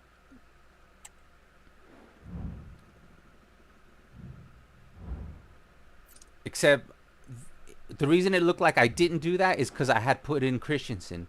But you can put De Jong right here, right? And we go to L2, and we go to defense, and see, he's right there. And in the individual instructions, I didn't keep him. Oh, I actually do have him. You would just, actually, hold on. I didn't, what you can do to have him play box to box is, instead of stay back while attacking, you can play a, oh, this one's a tough one. Join the attack. Because remember, this is just when we have possession. It doesn't mean he's going to be up forward the whole time. It says join the attack, make forward run when attacking, not when playing defense. He would still drop back. But if you want him to play box to box, so in this scenario, if you were playing Christensen, I would play it as stay back while attacking. And I know in the Champions League you saw Christensen play super forward, but in FIFA or FC24, Christensen is not as fast as he is in real life. In real life, Christensen's actually pretty fast. So you would see him, like where you see Gundogan there, you would see Christensen way up there playing box to box. But since it's FC24, I would and if this is Christensen, I would play stay back as while attacking. If you are playing and you want to do box to box like Coleman, just switch it to join to the attack. And then you will have the base plan right there. See, he's playing the normal pivot. And I'm like, I want De Jong to play box to box. Then you just activate the defense right there. And see, join the attack. It doesn't mean he's going to be joining the attack on defense. It means that when we are in possession, he will join the attack. When we are not in position, he will drop back and help the defense next to Araujo and Kubarsi. So that's how that works. Bro, I don't have the Discord. Could you send the link? Here, let me get that for you. I didn't pin the Discord to this stream, and I'll say the disclaimer now. The Discord is mainly for um for now. I'm mainly using it for the live streams, and since we're mainly live streaming eFootball, I didn't want to spam the audience um because in my Discord we mainly just talk about eFootball. But here is the link to the Discord. But just FYI, if you're here for FC24, there's it's mostly notifications for live streaming, and right now besides this is my first FC24 live stream. Other than that, we're mainly live streaming eFootball. I put out a poll yesterday, the day before yesterday, that we will be live streaming career mode in FC25. We're going to be recreating either Barca 2010, Barca 2008-9, or the 2015. 2015 is the one that's winning. That's MSN. That's Busquets, Xavi. That's Busquets, Xavi, Iniesta, Suarez, Neymar, and Messi up top. Okay. So I just sent sent Sam the Discord. Kunde not starting. Kunde could start. Remember, in my tactics, you can always switch in platooning. I mentioned the reason why I didn't put Kunde as a starter is because now that we're in my tactics, my second attacking tactics has long ball. And the best player to play long ball from the defense, and this is something that Hansi Flick did. Yes, he would play mostly possession. He would go forward, but his secondary tactic, his sub-tactic, is to play a long ball, bypassing Pedri, bypassing De Jong, going straight to Gundogan, going straight to Lewandowski, going straight to Rafinha or Nico Williams, or going straight to Yamal using Paul Kubarsi. So I assume that Paul Kubarsi is going to be the starter because he's the one who has the most talent when it comes to long ball passing. And I know 100% that Hansi Flick loves to throw the opponent off guard.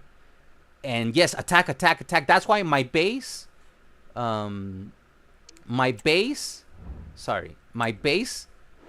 is not set up to long ball. It's set to possession. But my secondary tack is set to long ball, in case I want to use that option that Hansi Flick does. And what Hansi Flick does is that he uses the strongest CB with the best long ball passing, which is Kubarsi, and he would be bypassing the midfield and just passing the ball all the way to Lewandowski, passing the ball all the way to Rafinha or Nico Williams, passing the ball all the way to Lamine Yamal, even passing the ball all the way to Gundogan, bypassing Pedri and Christensen. That is something he does. So that's why Kubarsi's starting, and Kunde would be platooning with Araujo. So you could put Kunde as a starter. You could put Kunde as a right back. But as we talked earlier, if you do this in the individual instructions, instead of having Kunde invert, make him overlap. Okay? If you play Kunde as a right back, have him overlap. So if you start Kunde as a CB, you don't have to change anything. If you start Kunde as a right back, make sure he is overlapping instead of inverting.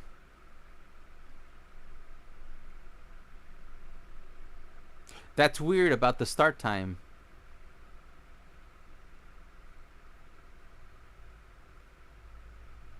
That's weird.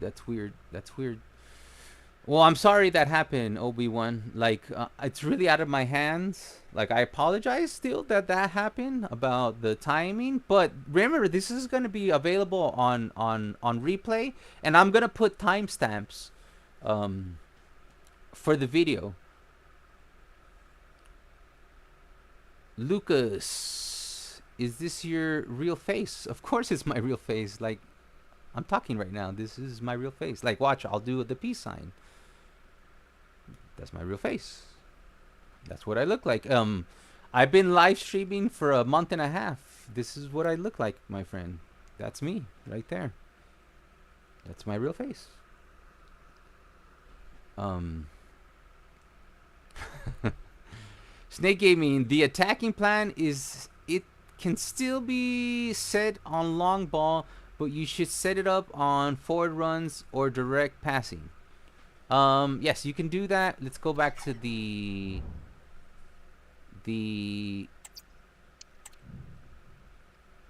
version you guys were making.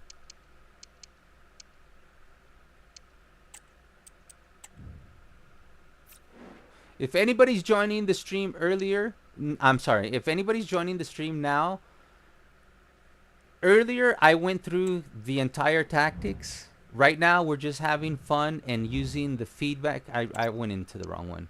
Right now we're just using feedback from the audience and creating something based on what they think is going to happen. I gave my opinion at the beginning and I showed all the levels of tactics.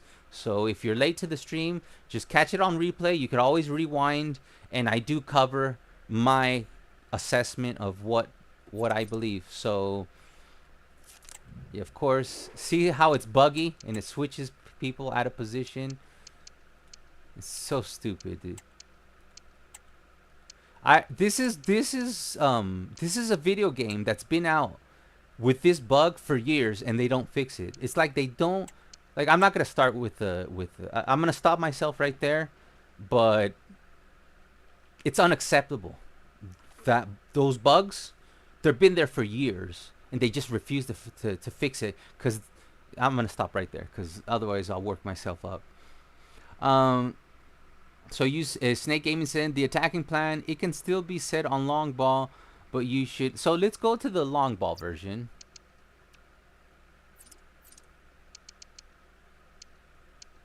But he's talking about the base, so let's use.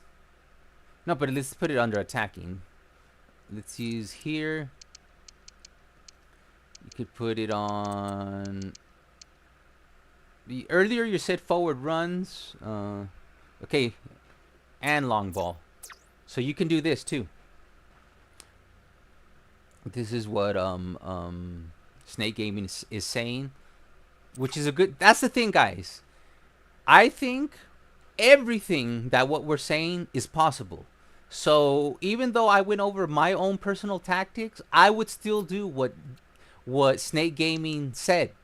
The thing is, they need to make the game even more deeper when it comes to tactics. Like, we're ready for it. We should be able to have 10 options so we can make this happen. We only have let's see here.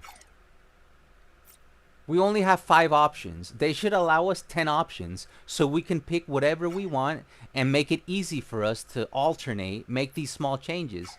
Because Snake Gaming is right.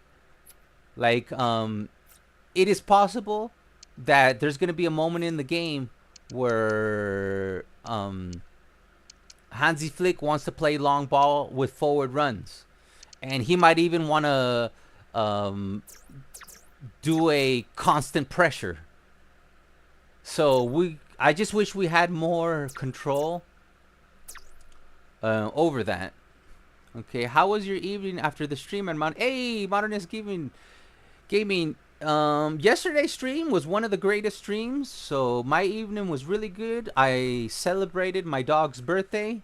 He's currently behind me taking a nap. He's asleep, so I'm not gonna wake him up, but because he had too much party. He partied way too late, and Yeah, he's out. He got knocked out. He got for breakfast, lunch, and dinner. I made sure he had like food, really banger food. So he got some A grade quality food. He did a lot of running. Took him to the park. Um, we watched Netflix together. We relaxed. But yeah, we had a fun time. It was my dog's birthday yesterday. My dog Loki. If he was awake, I would show you guys that are new to the streams. But thanks for asking, Modernist Gaming. Here we go. Yo, can anyone write in the chat what tactics are? What the chat tactics are? Obi-Wan, I'm not sure what you mean, but we did go over the tactics. You could always rewind this live stream, or you can watch it on replay, and I went through the tactics as fast as I can at some point. There is a section of this stream where I just straight went through all the tactics. I'll timestamp it at the end of the stream, but it's towards I think after the first 10-15 minutes, I just went through the whole entire tactics, one by one. So you can always rewind to that part. You can wait till this stream is over and I'll timestamp it, or you could look for it yourself on the replay. You gonna test the tactics right now? No, I am not. There's gonna be no gameplay today, guys. This is just interactive because I gotta go in a little bit, and I don't want the stream to be too long, unfortunately. And because I do need rest, guys. I've been going, I've been grinding hella hard. And today I have a little compromiso. How do you say compromiso in English? Like I have something scheduled. A compromise? No, it's not a compromise. A commitment. I have a commitment that I have to get to a little bit later, so I gotta get ready for that. Otherwise, I would live stream the gameplay. Let's see. I'm talking about the attacking plan. Okay, so let's make sure we're doing what he's talking about. So he's saying right here on attacking. No, but I was under attacking. See, it's gonna say long ball and forward runs. Attacking.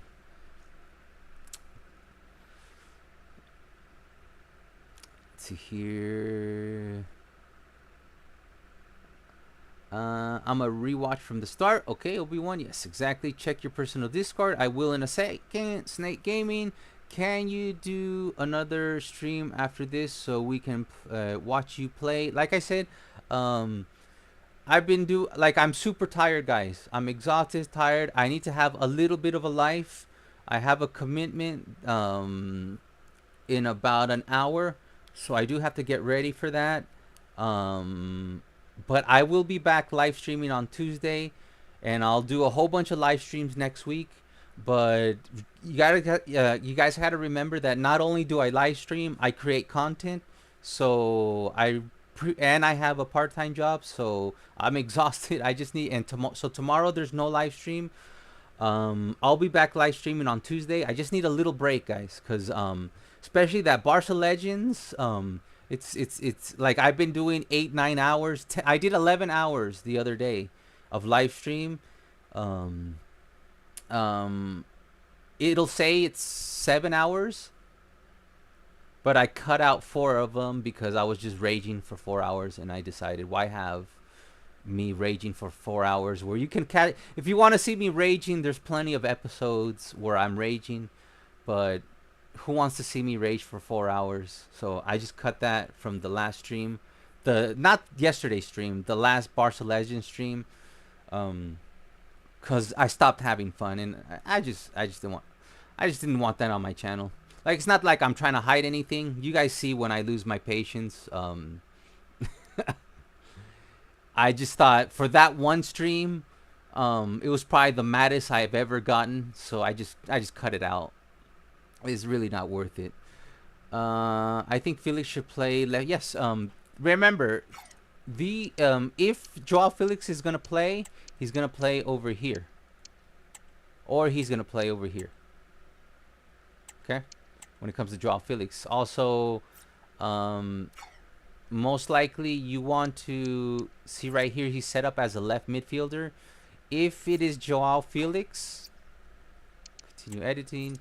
If it is Joao Felix, I would set this guy up over here as a left forward.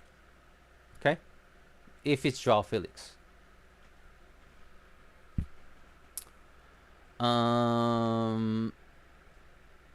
Switch. Hey, Switch. Welcome to the stream. Nico and Lamal would be fire. It would be too much fire. It would burn down the Camp Nou.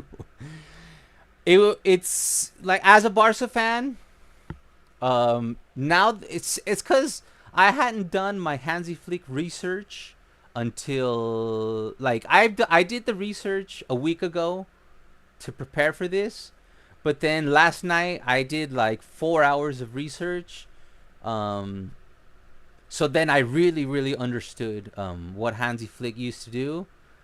And I found out that Hansi Flick doesn't really rely on an anchoring pivot. And that makes sense why we're hearing so much about Nico Williams and we're not hearing so much about Kimmich. We're not hearing so much about Zubimendi. We're not hearing so much. And the pivots that we are hearing about aren't like Busquets level. You know, it's more like somebody better than Romeo. They just renewed Marc Casal's contract to 2028. Flick has gone public in saying that he's going to be playing in the first team. So I think he's betting on Casal being his Kimmich. Kimmich is not that tall. So Hansi Flick is used to having a double pivot where the more defensive pivot is not that tall. So I think he's going to bet on Casal and Frankie de Jong to do what Kimmich did. And I think his number one priority is actually to not only keep Rafinha, but also have Nico Williams. That's just my best guess. Or put Felix as a striker. We just did that. Yes. We got to see if Joao Felix is going to stay. Because if Nico Williams comes in, do we really need Joao Felix? I don't know. I mean, if it's just a loan with no attachment, strings attached, it's great to have Joao Felix. I do know that Hansi Flick wanted Joao Felix when Hansi Flick was the coach for Bayern. So maybe we will keep Joao Felix. So yeah, as I said, you can play Joao Felix. You can see there I changed his formation to a CF. Or he can play right here where Gundogan is. But the thing about why I don't think he'll play where the Gundogan position is because the Gundogan position is where Muller used to play. And Felix isn't much about running all over the place. Gundogan is. That's been the hardest thing about Felix. That's why he found himself on the bench. Because Felix gets frustrated and he stops pressing. So gotta go. I'm gonna catch the replay later. Thank you, Obi-Wan. 58 million. Wow, that's cheap. Yes, that is cheap. That's why Barca have to get him now. Because if Barca doesn't, we're talking about Nico Williams. If Barca does not pay the 58 million, someone else is gonna pay it. And sources, including Fabrizio Romano, say Nico Williams wants to play for Barca. So he's waiting for Barca, and if Barca can't get him, he'll go somewhere else, and somebody's going to pay that 58. It's a bargain. It's just a bargain. He's super young, guys. Is he 20, 22 years old, something like that? Already one of the best wingers in the world. That guy, plus Lamine Yamal, you've already seen what he could do in Spain.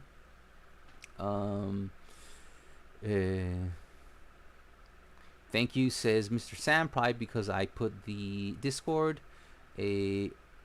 Barca need proper CDM. No, they do not need a proper CDM. De Jong can't do the job. If you have been paying attention to the stream, I have mentioned this about 3 or 4 times. Hansi Flick never played with a anchoring pivot. Even when Kimmich would play the pivot, Kimmich would not drop. Okay, I gotta go back to mine. Hold on. Give me a second here, guys.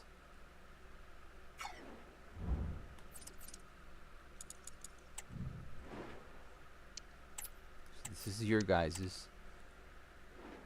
Now let's load mine. Under Hansi Flick, Kimmich was not an anchoring pivot. You could check this out. You can confirm what I'm saying if you watch the videos made by the Football Purists or Football Made Simple. Both of them are two of the best channels about tactics, and both of them will confirm to you what I'm about to say. And I just went into the wrong place.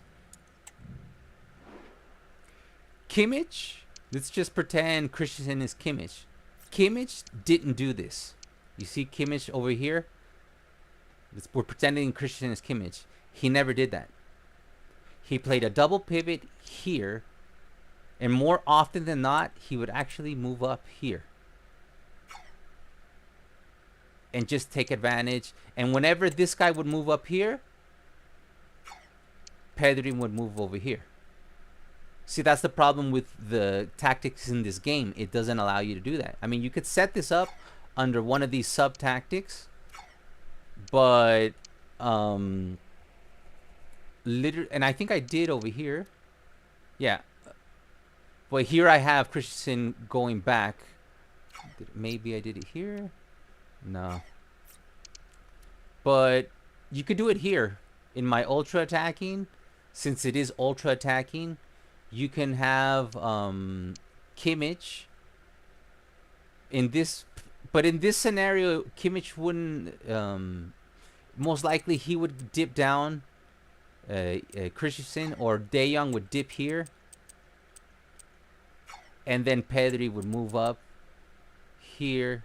Here, I could always not save this. This guy would go here, and then the Kimmich roll would be right here, like that. He did that too. Flick would do that too. That's the thing. Yeah, it's a 4-2. It's a 4-2-3-1, but he would always have his players moving. For the Discord, you can add another category, the main one for eFootball and the second one for EA. See, Cruz, I have a question. Because the thing is, I didn't even create the Discord. That was our good moderator friend of the channel, Mihael. So I'm just learning about Discord, and I'm about to get to the. I know I have a whole bunch of messages by Snake Gaming. I'm about to read them. I see them. I'm about to get to this Discord. If I make a different category, the thing is, when I do at everyone, wouldn't that still go to everyone, even if I make a different category? It would still the at everyone would still send the message to everybody who is subscribed to the. Do you get what I'm trying to say? Like, I understand having like one category is eFootball and having another category that is FC24, but the thing is, if I just write a message under one of those categories, it's not gonna get to everyone unless I at everyone. Get what I'm saying? So I can, if I create a second, let's say I create a second category that's FC24 chat, and I add everybody in the FC24 chat, it's probably still gonna spam to everybody. But I don't really know. You're gonna have to, somebody's gonna have to explain it. So everything isn't cluttered in Discord. But it is a good idea to have it's still a good idea. But you still make sense. We should have for the people that want to talk about eFootball to have the eFootball section chat, and people that want to talk about FC24 to have an FC24 chat, so they're not mixed. Even though it's nice to have the mix, and then we can keep the. This is what we're gonna do. We're gonna keep the original chat. Then we're gonna create two additional chats. One will be if you want to talk about eFootball, and another one will be for FC24. So that's just for people that I'm not gonna add everybody, but we do want to have a conversation about it, or anybody else wants to have a conversation about either or. And when FIFA 2K comes out, we'll make a third, or in this case, fourth chat for that category. So that does make sense. So we did get a good idea out of it. So everything is okay. We got that. Back in 1 hour, Modernist Gaming. I don't know if I'm gonna be streaming in an hour. I'm gonna check my Discord in a second. Nico and Yaman look like the best buds too. That is true, and that is actually have been like they're friends. And Nico Williams is not only friends with Lamine Yamal, he's friends with various FC Barcelona players. It's not just Lamine Yamal, but it does look like Lamine Yamal is one of his best friends, which is cool. Good chemistry. You want to have the good chemistry. I hope we get him. Me too, Switch. Like my number one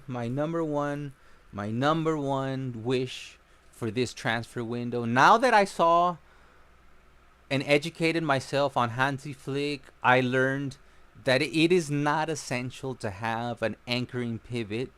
We can just do a double pivot, just like he did in Bayern. He would have Alcantara and Kimmich. That's literally like doing De Jong and Pedri.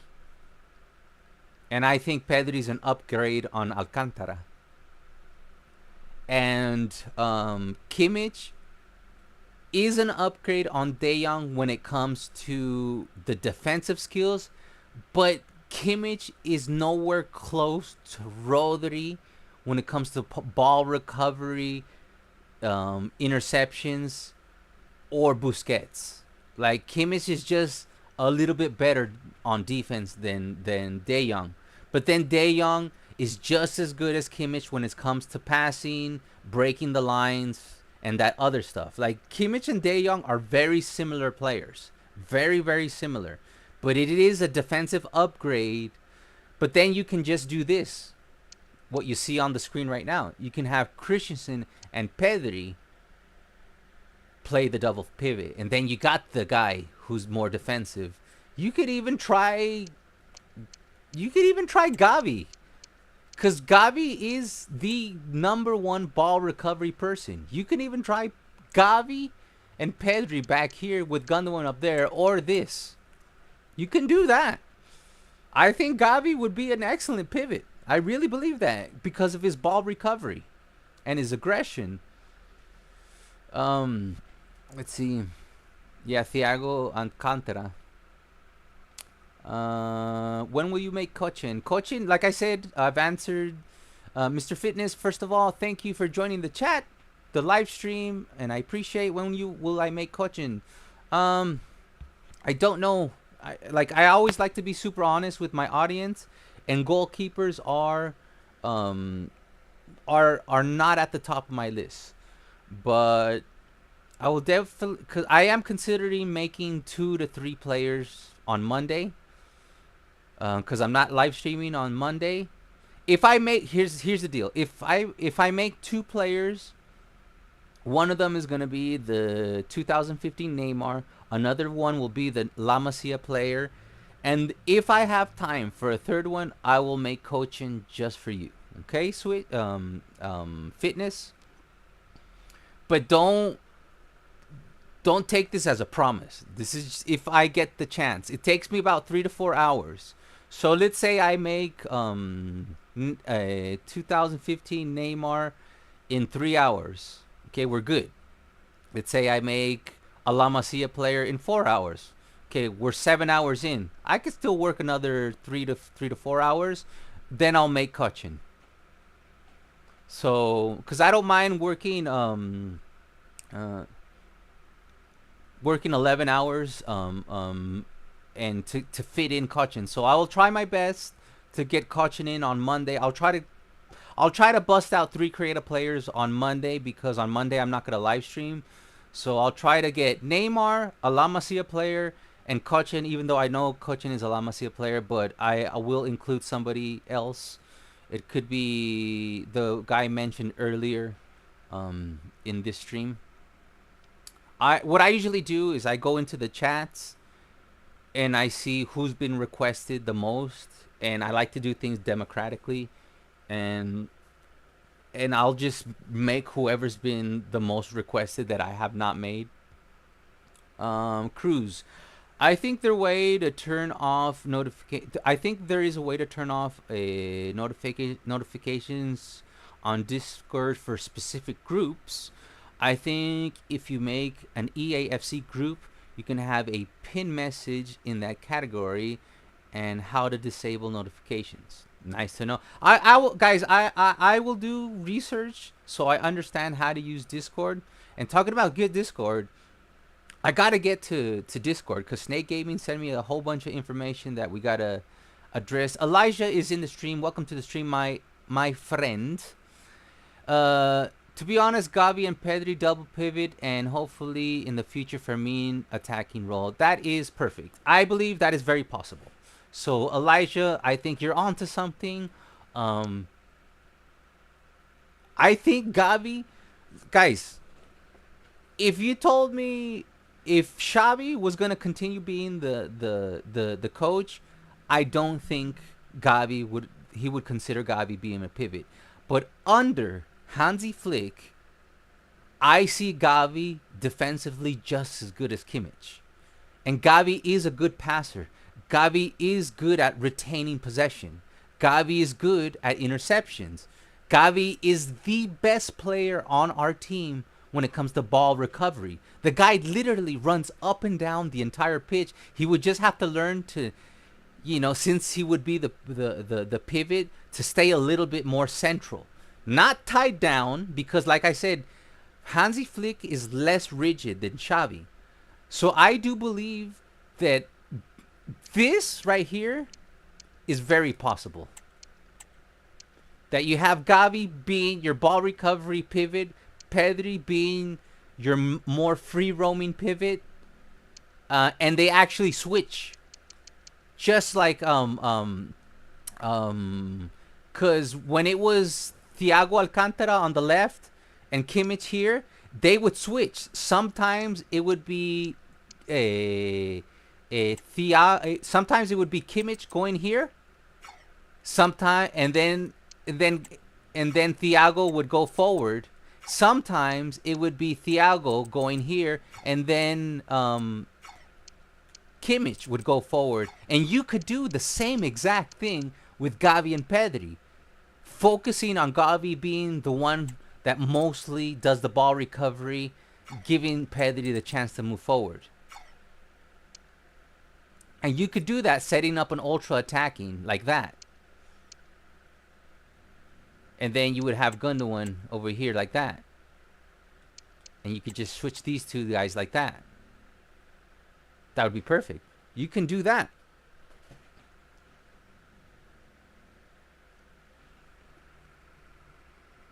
Gary's a little pit bull. He's like a scrappy dude. But I truly believe that, and I want you guys to like I said, check out the Football Purist and Football Made Simple. There is tactical, in-depth tactical analysis on Hansi Flick, and you will find out that Hansi Flick does not rely on an anchoring, holding defensive midfielder. He does use a double pivot, and they interchange playing defense. And both Pedri and Gavi already do that in real life. They're very box to box, so they could interchange, and this could actually be what we see when Gavi's at 100%, because Gavi's not at 100% yet.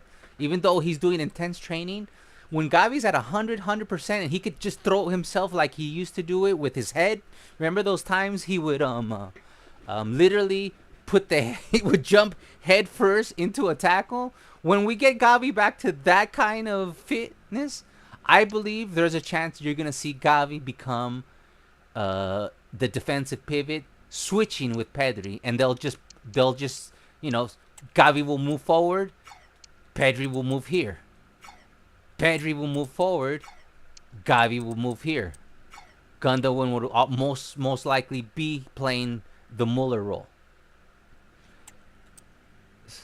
Or they can switch. I'm sorry. Or they can switch. That's the beautiful thing about these player profiles. It could be like this. Pedri can play the number 10, and we could do the same thing here. We could have Gavi move forward, which means Gundogan moves here. Or we can have Gundogan move forward, which Gavi moves here. And all three of these players can play any of these three positions. So that's why I think Barca have always been kind of open to selling De Jong, because this system, with just these three players, this system works. Why you probably don't want to sell De Jong is because Barca have problems staying fit. This is beautiful on paper. It works on paper. But how many times has Pedri been injured? How many times lately has De Jong been injured? The only guy who has not been injured is the old guy, Gundogan, right?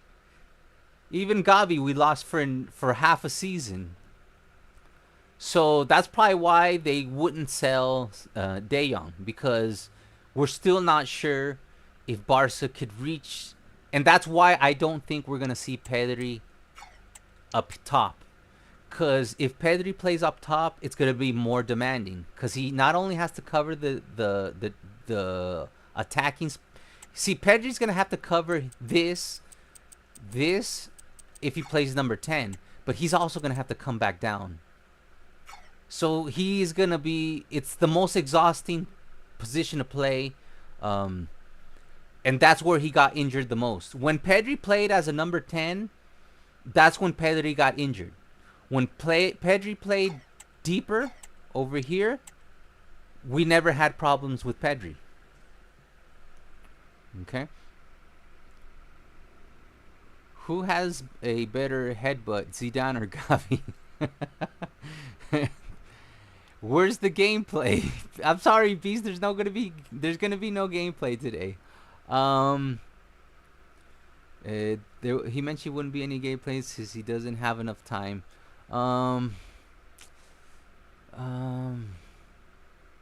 Let me try to squeeze one in. I'll try to squeeze one in for funsies. But the thing is, I gotta attend Snake Gaming. Okay, here's the deal, guys. Yeah, hopefully Gavi Pedri can avoid injuries. Guys, if we avoid injuries, we don't need more.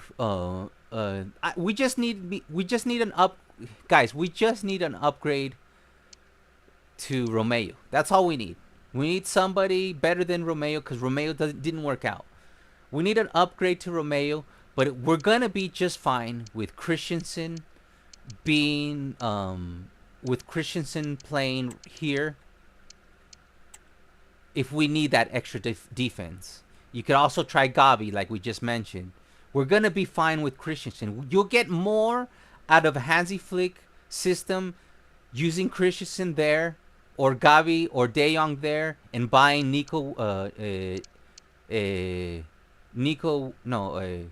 what's his name? Not Nico. Nico Williams. Buying Nico Williams, then going out and buying Kimmich under a Hansi Flick system, even though Hansi Flick had Kimmich, and I think he knows that. So I think he's gonna take a look at training. He's probably looking at videos right now, and he's starting to figure out, under this system that I usually use, I don't need Kimmich, because I already have a guy that's almost identical to Kimmich in De Jong. Not as good defensively, but if I do need that defensive, I got Christensen. But you got some. You need somebody in the middle, something a little bit better than Romeo. You know, somebody you spend 20 million on instead of whatever we spent on Romeo, and then you get Nico Williams. So if we stay healthy, it's all good. Discord. I'm about to hit the Discord. I'm gonna start my own career mode soon. Mikel Fel is gonna leave Barca and join FC Porto for 15 million.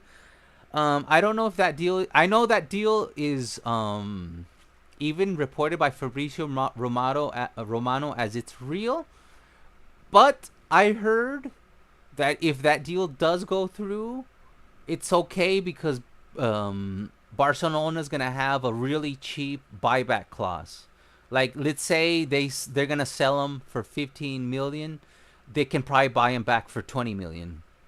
So we only really lost.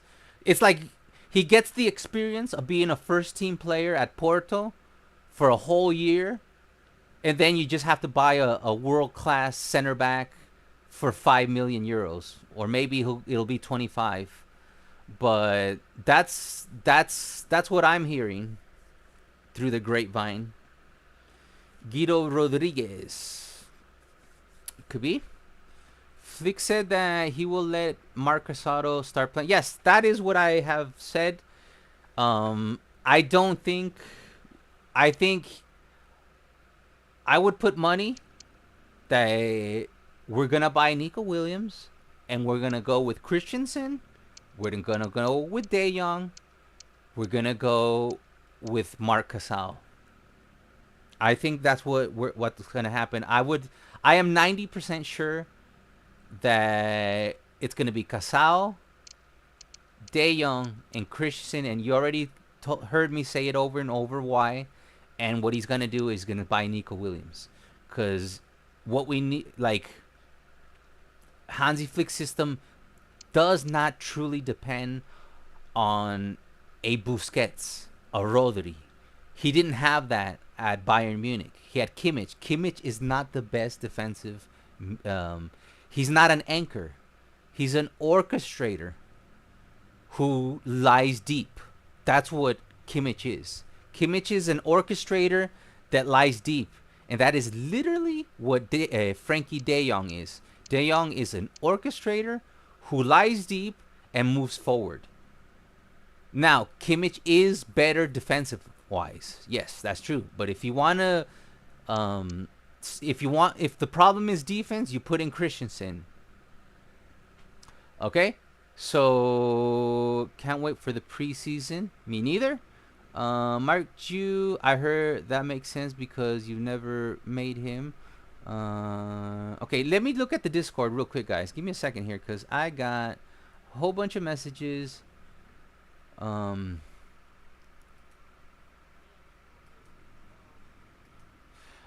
all right, so I don't know. Hold on.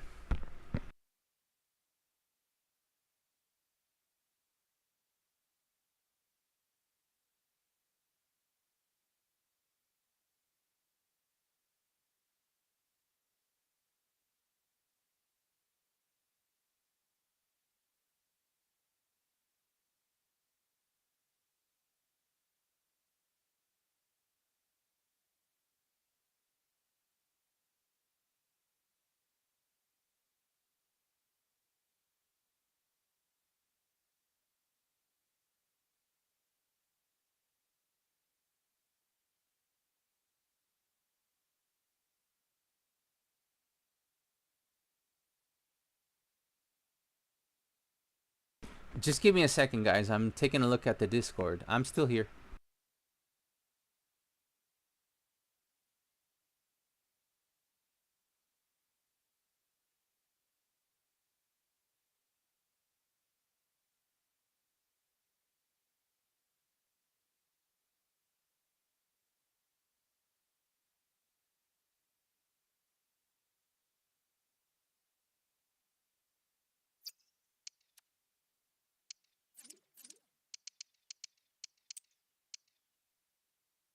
Okay, so I put the width at 80 for the attacking.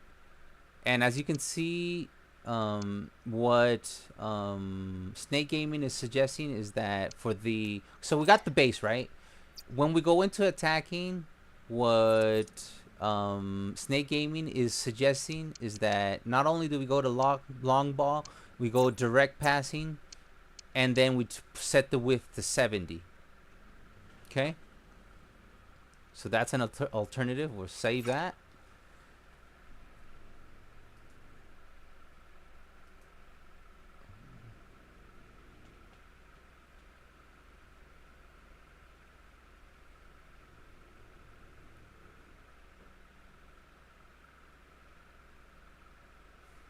Hold on, where's my keyboard? Sorry, guys. Okay. It's because, guys, my computer screen is super small, so it's like really difficult for me to...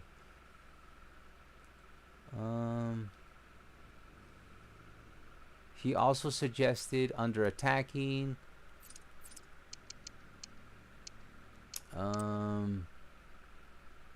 4 here, 3 and 3 here.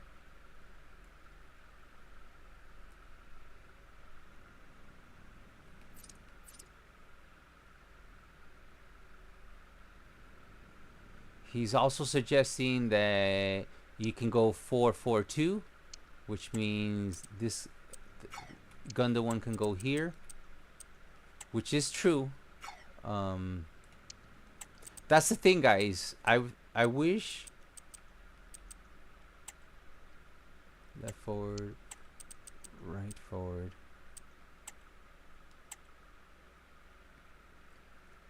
And for Gundogan, he had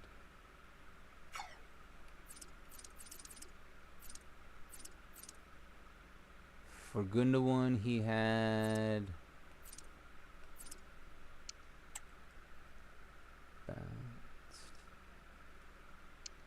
playing the false 9. It's another way of doing it. It's another way of playing the player behind. So he does have the interceptions as aggressive for Gundogan.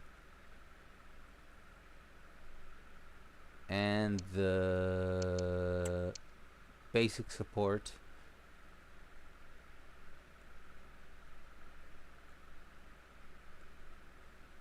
Some of these I can't see, Snake Gaming, because... Okay, I get it. I'm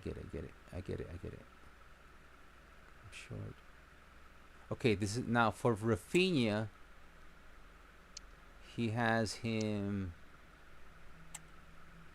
come back on defense, cut inside just like I had mine, come short just like I had.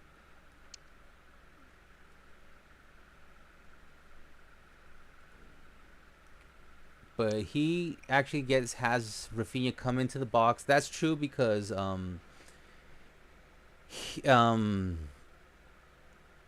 Hansi Flick does like his, depending on the profile of the wingers, he likes them to cut inside. And Rafinha would be a winger that would get into the box. So he's got him getting into the box. Interceptions, he has this.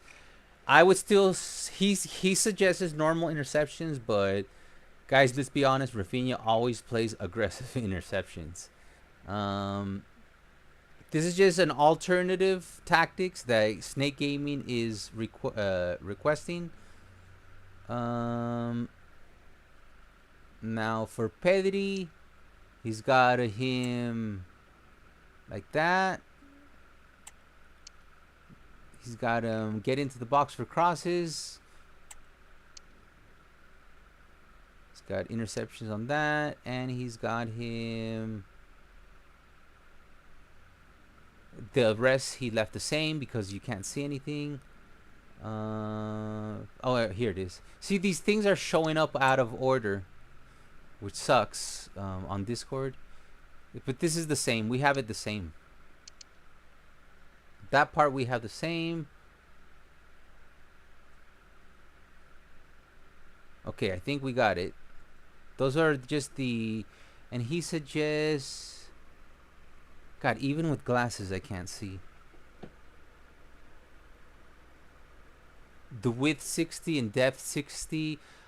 Like, we're gonna do this because you suggest, or is it 80? Let me see. Let me get closer to my computer.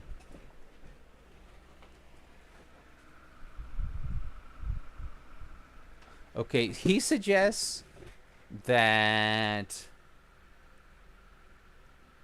it's blue for the defense. He suggests that the depth go back down to 60 and the width goes to 60 and the depth goes to 60. This makes sense because when you play defense, you want to be more compact. When you play offense, you want to be more vertical. You want to spread your players. And he has it as long ball and direct passing. Like to be honest, nobody's right, nobody's wrong. I can't see if I'm in frame because I can't see both. I have my Discord, so I can't see both at the same time. I have just one computer screen, so I have no idea if I'm in, and it won't even let me move. Here we go. So sorry if I'm out of focus or something. Hold on.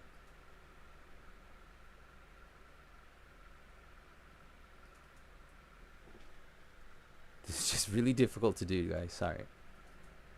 Come on, open up. It won't open up unless I... Okay, let's try it like this.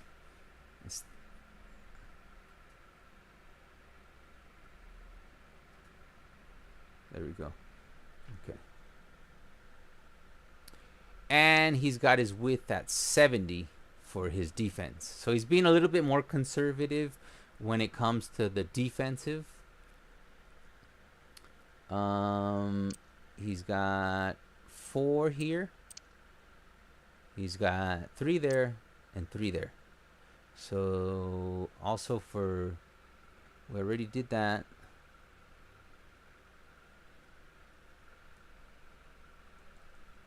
All right, so that's pretty much what Snake Gaming is suggesting.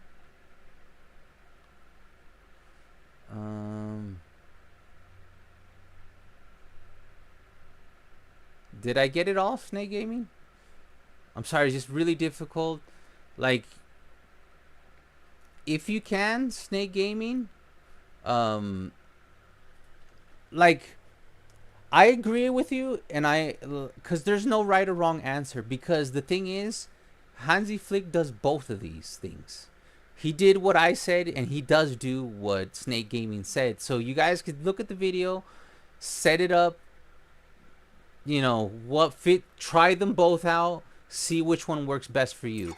You can do the base as a 4-2-3-1 and then switch to a more of a... It didn't save. I thought I told it to save. Well, it was a 4-4-2.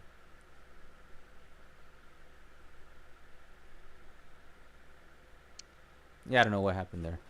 Whatever we just saw, he switches it to a 4-4-2, but I'm pretty sure the individual instructions got saved. We would know by...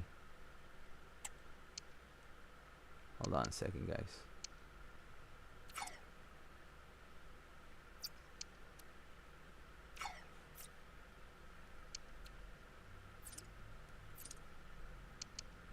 No, it did save. The only thing is that for defense, he's got it more set up like this. Hold on. Let me just show you guys one more time. One last time.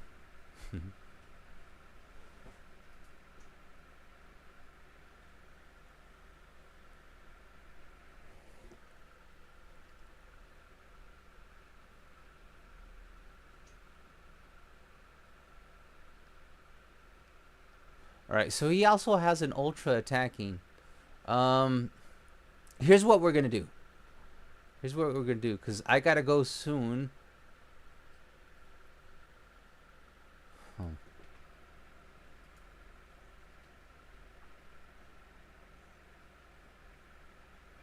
See, I'm getting here's the thing, guys. Um, Snake Gaming. Next time you gotta please touch base with me the day before or before, because I can't go through the Discord because I don't like. I have one tiny computer screen, um, and I can't I can't I don't have I can't really do what you want me to do effectively. So here's what I'm gonna suggest. I'm gonna suggest join the Discord. I'll pin it. I'll pin it to the top if I can find it. Okay, there. Oh, here it is. Oh, I can't pin it to the top. Here, let me log in. See, this is so annoying. This is what I mean. There's so many things that I cannot do.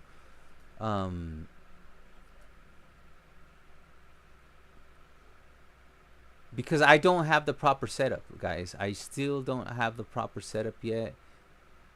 So I'm very limited on what I could do there. I have now pinned the Discord to the chat. So here, let's do this.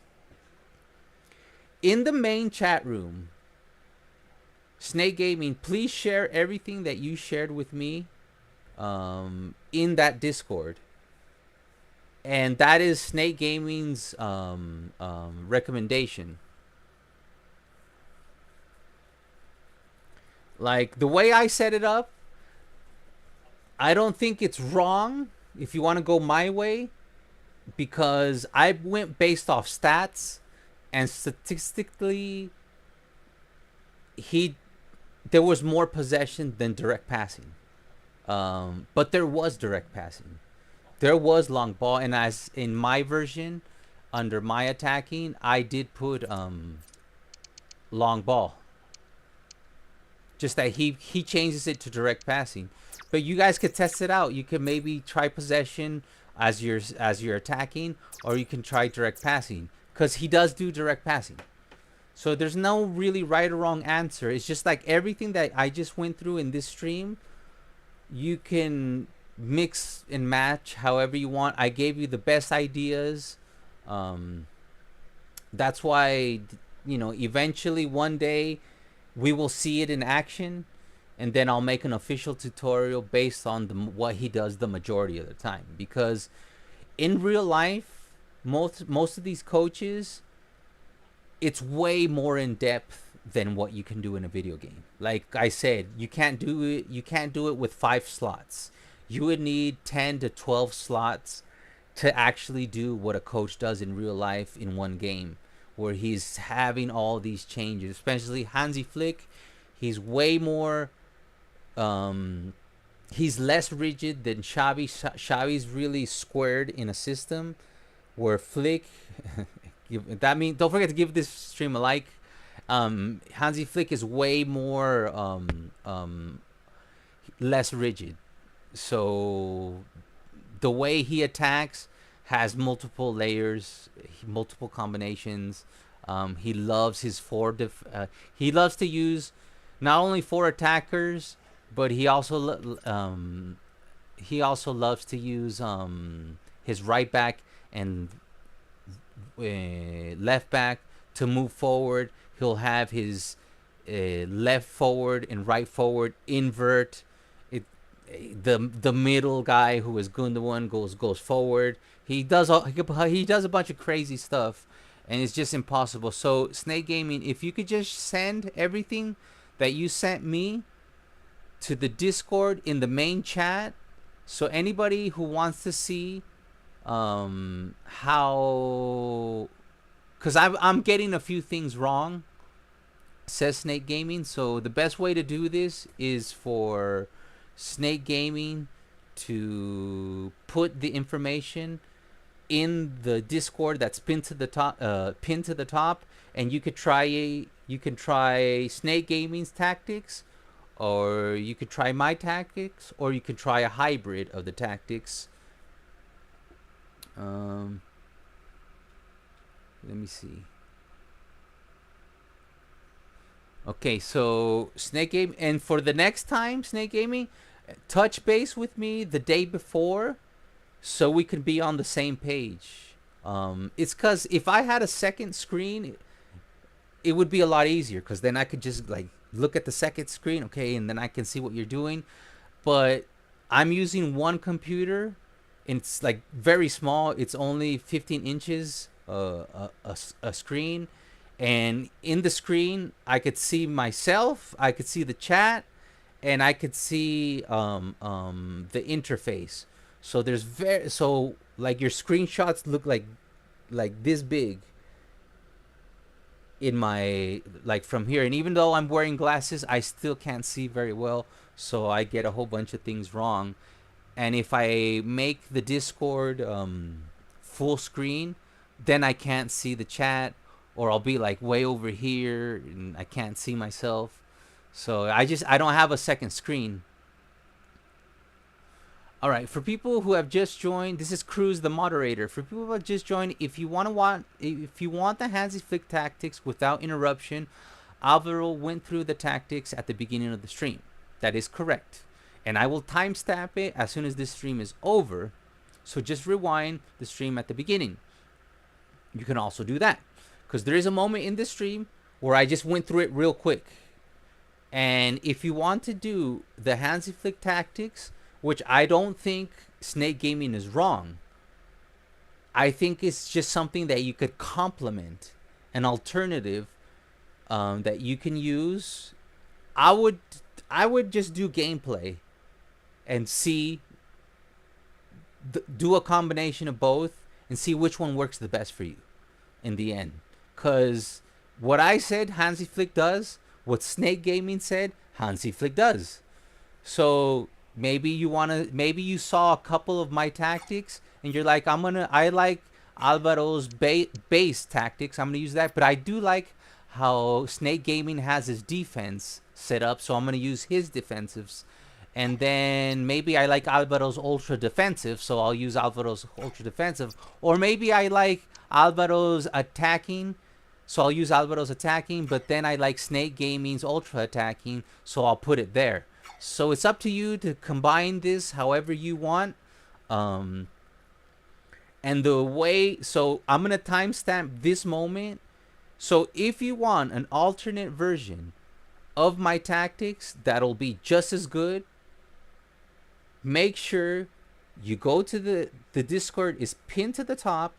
You hit the Discord and you go to the chat room, and Snake Gaming is going to share his tactics right there. Is that okay with you, Snake Gaming? If it's okay with Snake Gaming, because he sent it to me, I think through a private chat. Yeah, he sent it to me on private. Just send everything that you sent to me on private under the normal chat. And I see. Thank you for sending the 101 Mbappe, by the way. I see him. So yeah, other than that, I think we are good. We are good. Are we good? So just guys, thank you for being on this stream. Snake Gaming, make sure you share the information that you sent to me in private on the official eFootball Gaming Discord, so everybody can take a look at the way that you have set it up, because I don't think you're wrong. I just think it's an alternative and you can mix and match however you want. So make sure you do that, please. And I want to thank everybody for joining the stream. I want to thank everybody for participating and giving input. I want to thank Cruz, our moderator, for doing a great job. And I want to thanks for hanging out with me. This is my first time doing a tactics video live stream, so obviously I'll get better in the future. Next time we'll be a little bit more organized with people that give alternatives, like Snake Gaming. We should touch base the day before, so then it'll be easier for me to make the presentation, so we're on the same page. Other Other than that, guys, GG's to you guys. GG's to everybody who was on this live stream. And I'll be back on Tuesday. I'll probably drop 2 to 3 player creations on Monday. Don't forget, I am still working on career mode. It will come back. I really will try to finish season 3 before FC 25 comes out. That's something I will give 100% of effort into achieving. But thank you very much.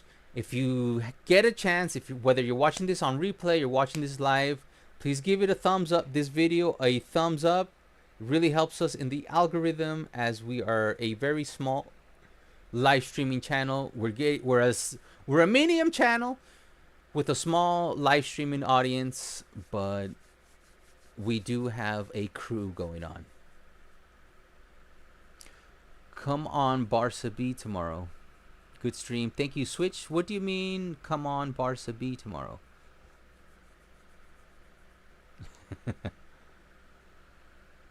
Thank you very much, Cruz. Thank you very much, Cruz. Oh, Switch, do you mean, come on, Barca B tomorrow? Is that what you mean? Ugh, guys, my leg is also falling asleep.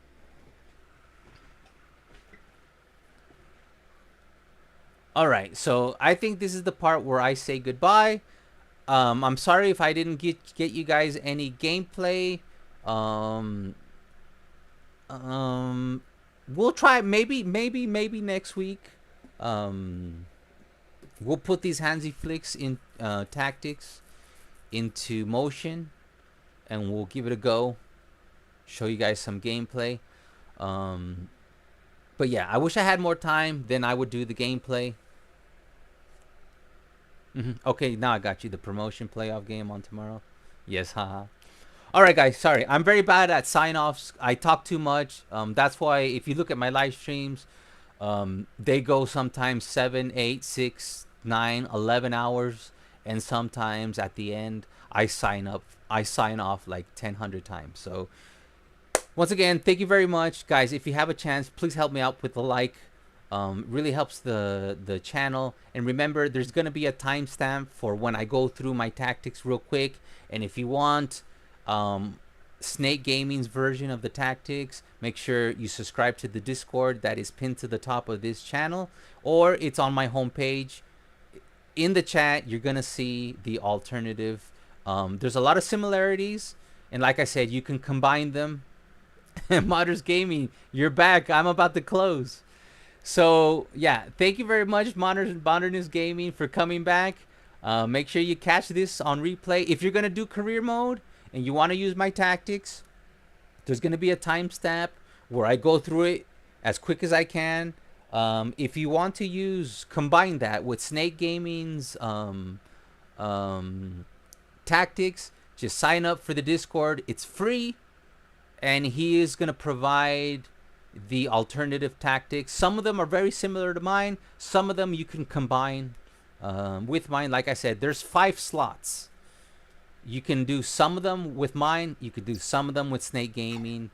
And if you have any questions, let us know in the Discord, and I'll try my best. And Snake Gaming can also reply to anything. All right, Modernist Gaming. Hey, at least you're here to say goodbye. But love you guys. Thank you guys for showing up. I'll be back on Tuesday. I'll drop some content on Monday. I'm taking tomorrow off. I know we usually stream Barca Legends, but due to my last stream, which was 11 hours, and I raged the last 3 hours, I need a break from Barca Legends. Unfortunately, you cannot see it because I cut it out. That's why the last Barca Legends is only 7 hours long. It's supposed to be 11, but because I raged from hour 7 to 11, I was just raging. And anyways, if you want to see me rage, it's not like I'm trying to hide it. There's plenty of other episodes where you guys just see me upset. But we've talked about that. If you want to know more about me, then join me on the live streams. I talk a lot about myself. I talk a lot about what's going on. I'm very transparent. I let you guys know It's not just we have a really nice community going on. I know the reason I'm mentioning. I know the guys that are here already know that because the same guys that are always here. But I'm pretty sure a lot of people that are not normally on my live streams watching because it's an FC24. I know they're not commenting. I did see 3 or 4 or 5 comments from people I've never seen before, but just join us for fun on the eFootball live streams. It's not just about gameplay. It's about the banter. It's about having fun. You get to see me rage every now and then. Some people like it. Some people tell me to calm down. I calm down. It's a lot of fun. And that's pretty much all I have to say for today. I'll see you guys on Tuesday. Expect some content on Monday. I'm off tomorrow. It's my only day off in the last few weeks. So you guys take care. Have a great day. As I usually sign off, I gotta make like a catchphrase, huh? For when we start a stream, everybody seems to have a catchphrase. Like I'm not gonna say anybody else's catchphrase, but you know who I'm talking about. But we'll see about that. Catchphrase is not that important, but you guys do know how I like to sign off. I hope you guys take care.